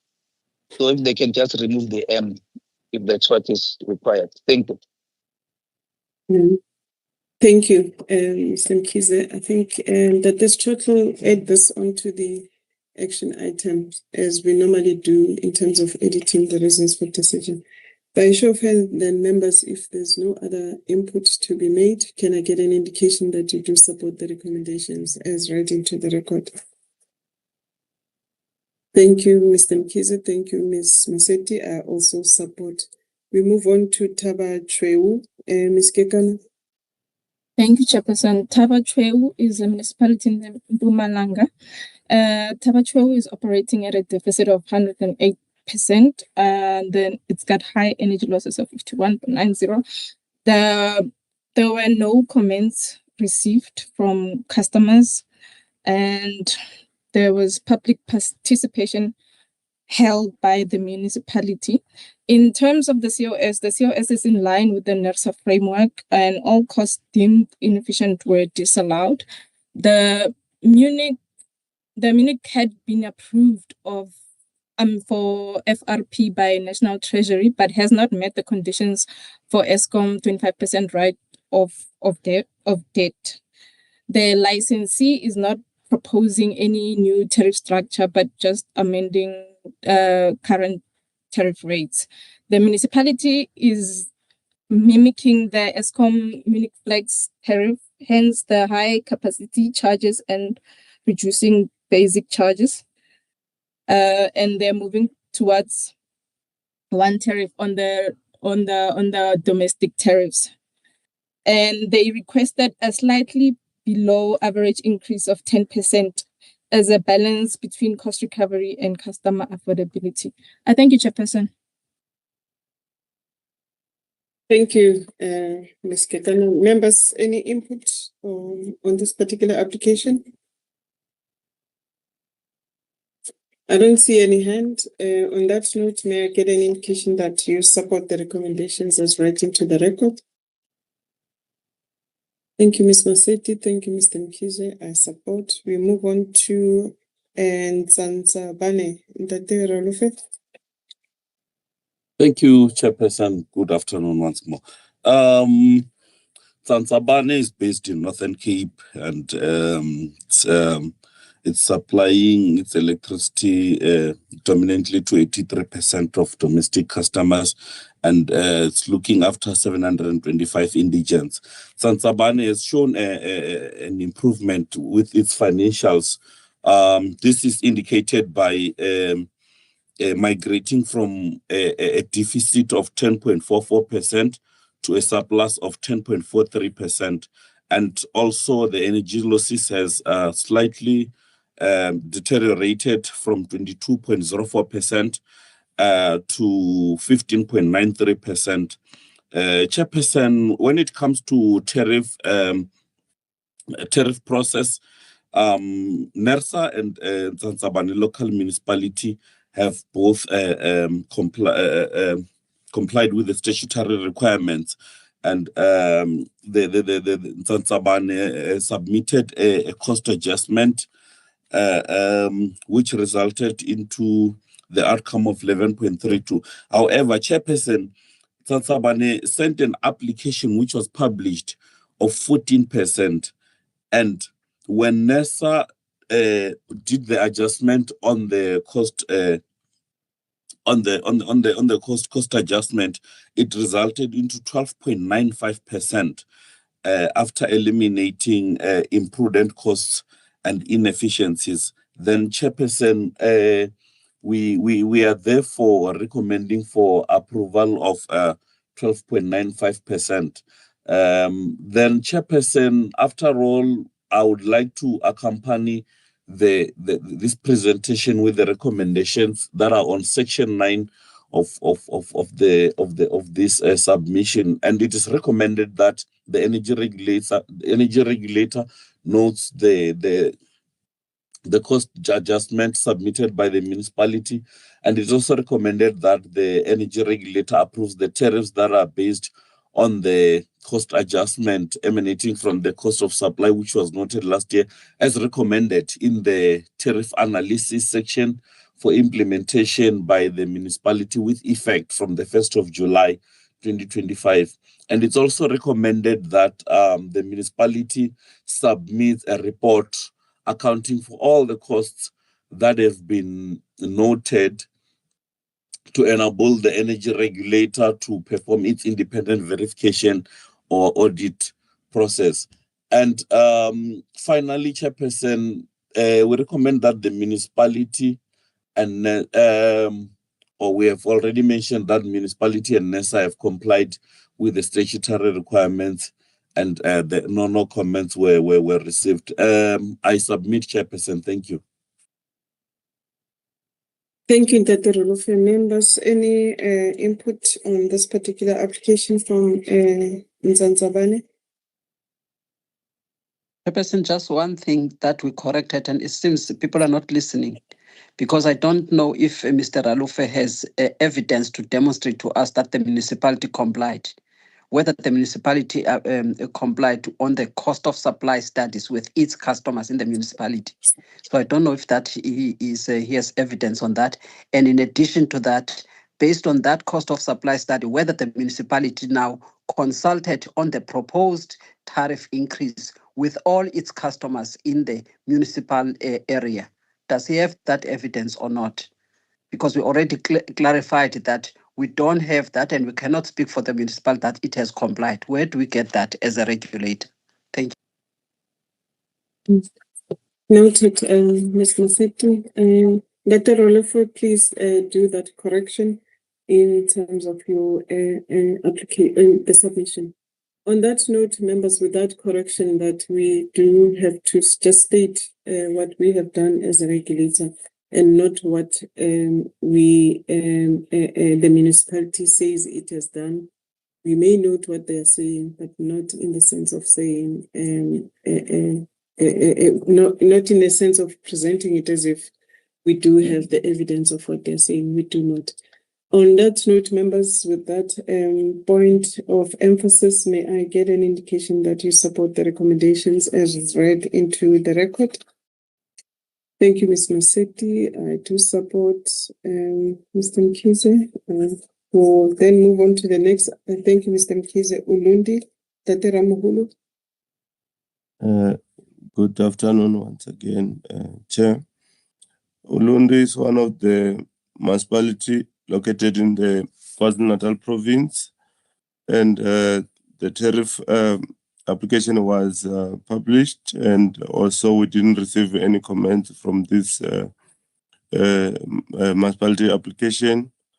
The financial and technical performance is not satisfactory, and the municipality has got accessing cost of supply study, and then the municipality supply NERSA with cost data, which was used for this tariff analysis purpose, and the municipality is also applying for an average price or increase of 14%. And I'd like to conclude by reading the recommendation that the energy regulator notes the cost driver submitted by the municipality. The tariff will be approved as recommended the tariff analysis section for implementation by the municipality with effect from the 1st of July 2025. All the cost information submitted by the municipality will be subject to independent audit and may be clawed back upon receipt and verification of audited financial figures by the regulator. The municipality is required to submit a report accounting for all the costs that have been noted to enable the regulator to perform its independent verification audit.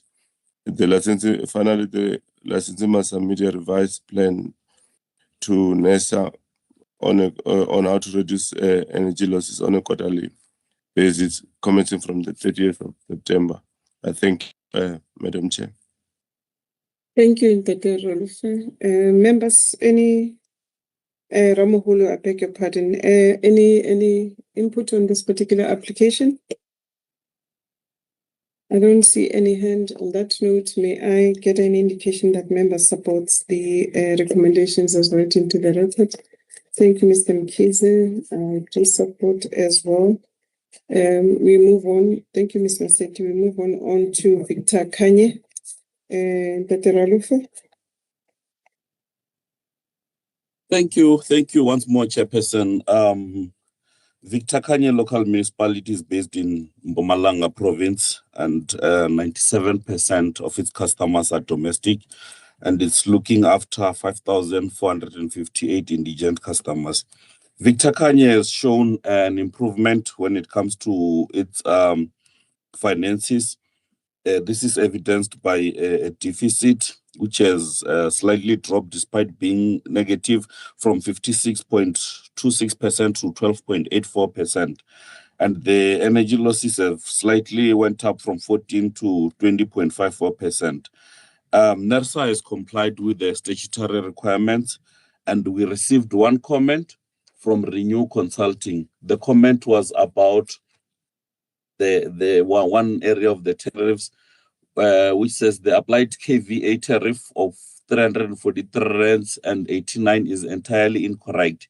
It should be 78 rands and 64 cents under the correct category. This represents a shocking and unjustified increase. And NERSA responded to say the response of 343 and 89 rands was a result of new tariff structure. NERSA engaged Victor Kanye local municipality that the old structure will be retained and will be retained at an applied increase of 11.32% chairperson. So that's how we responded to Victor Kanye. Actually, what was happening, Victor Kanye local municipality was coming up with a new tariff structure, but that was not speaking to the COS that was noted in the previous the financial year. So we engaged with them to say they must actually come up with a new COS that actually speaks to the tariff that they desire to implement, because the previous one was based on the current tariff, and then we agreed that they are going to use the tariff structures which were in line with the COS that NERSA noted. And by that, chairperson, Victor Kanye applied for 11.32%, and then NERSA is after the cost adjustment that they sent, is also awarding them, or rather granting them an increase of 11.32%. So, Chairperson, I would like to finish by the recommendations from the last page of this submission, that we recommend that the energy regulator notes the cost adjustment submitted by the municipality, and that the tariffs are based on the COS, that the cost that are based on the COS report as be recommended in the tariff as recommended in the tariff analysis section for implementation by the municipality with effect from the 1st of July, and the municipality to submit a report accounting for all costs that have been noted in the COS study or the cost adjustment to enable the regulator to perform its independent verification and audit process. And finally, that the municipality must submit an audited financial report that reflects the impact of its cost of supply based tariffs on customers, as well as on the on the licensee sustainability and local economy. The date on which the report is to be submitted be included in the correspondence to the municipality or licensee. I submit, Chairperson. Thank you.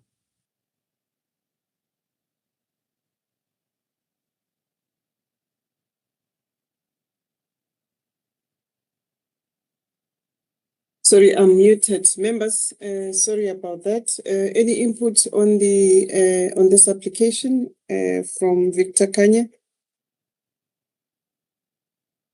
I don't see any hand from the members. On that note, members, can I get an indication that you do support the recommendations as read into the record?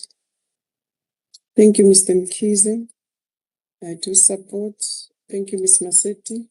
We then move on to the application by City Power. It is an annexure that has been added into the submission. Ms. Mapitsing, over to you. Thank you, Chairperson. The tariff application was recommended for approval on 18 June 2025. Then the submission was withdrawn due to failure to incorporate the substantial comments into the submission. Chairperson, we just want to, as Team NESA, we want to apologize for the member for not incorporate such comment. The licensee proposed an average increase of 12.41. The licensee tariff application is based on the existing cost of supply study. The financial and technical performance of the licensee is not satisfactory, as indicated by the deficit and the increasing energy losses. NESA complied with the statutory requirements on public consultation process. NESA received one comment from Renew Consulting. The stakeholder raised a lot of valuable inputs, some of which are outside NESA's mandate. This response, Chairperson, is only limited to the City Power. It's applicable to City Power. NESA team has engaged City Power to further clarify for further clarity and more information on the matter raised by the stakeholder. The comments on this submission, Chairperson, was on the impact of solar. The comment was on the impact of solar installation by its customers, by the stakeholders' customers, resellers, and right of the paying customers. The detail, the comment and analysis, the detailed analysis, Chairperson, is tabled under under table 4. In terms of the recommendation reads as follows. The licensee also is proposing it's applying for wheeling tariff. Is applying for a wheeling tariff, which is new, and also has other tariffs that are contractual between Ekurhuleni and the other customers, which are confidential. In terms of recommendation, read as follows: the energy regulator to know the cost drivers submitted by the municipality. The tariff are based on the cost drivers are approved to be approved as recommended in the analysis sheet for implementation by the licensee with effect from 1 July 2025. All cost information submitted by the licensee will be subjected to an independent audit and may be clawed back upon receipt and verification of audited financial figures by the regulator. The municipality submitted a report accounting for all the costs that have been noted to enable the regulator to perform its independent verification and audit. The I think that's it, Chairperson. Oh, sorry, Okay, the last you. one is in terms of the losses. The municipality is required to implement and monitor the plan set and submit progress report on a quarterly basis starting from 30 September 2025. Thank you, Chairperson. Okay, thank you. I think sorry, I thank you, Ms. Mapiting. At some point, you mentioned Ekurhuleni, and just to correct the record, we are dealing with City Power and not Ekurhuleni. Members, on that note, Sorry, Chairperson. I was saying that the licensee has a tariff that they've got contract with Ekurhuleni. There's one tariff that Ekurhuleni is buying from at the city. From City Power. Okay. Yes. No. Thanks for the correction. Members, any input on this particular application? By show of hand.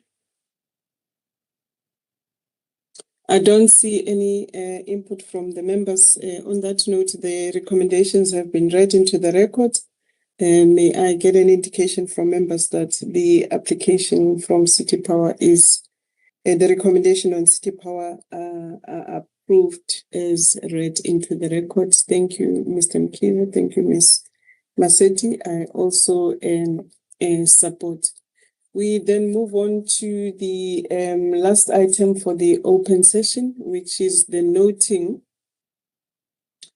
of the round robin on Mahareng municipality that was approved by members. Members, can I get an indication that you support the noting of that particular round robin by show of hand? Thanks, Ms. Maseti. Mr. Mkize, I do support the noting. Thank you, Mr. Mkize. On that note, members, we have come to the end of the open session of our meeting. Thank you, members, for your attendance and contribution. And may the streaming be stopped. IT, before you do that, let me also thank everyone who has followed us on this particular special meeting that we had.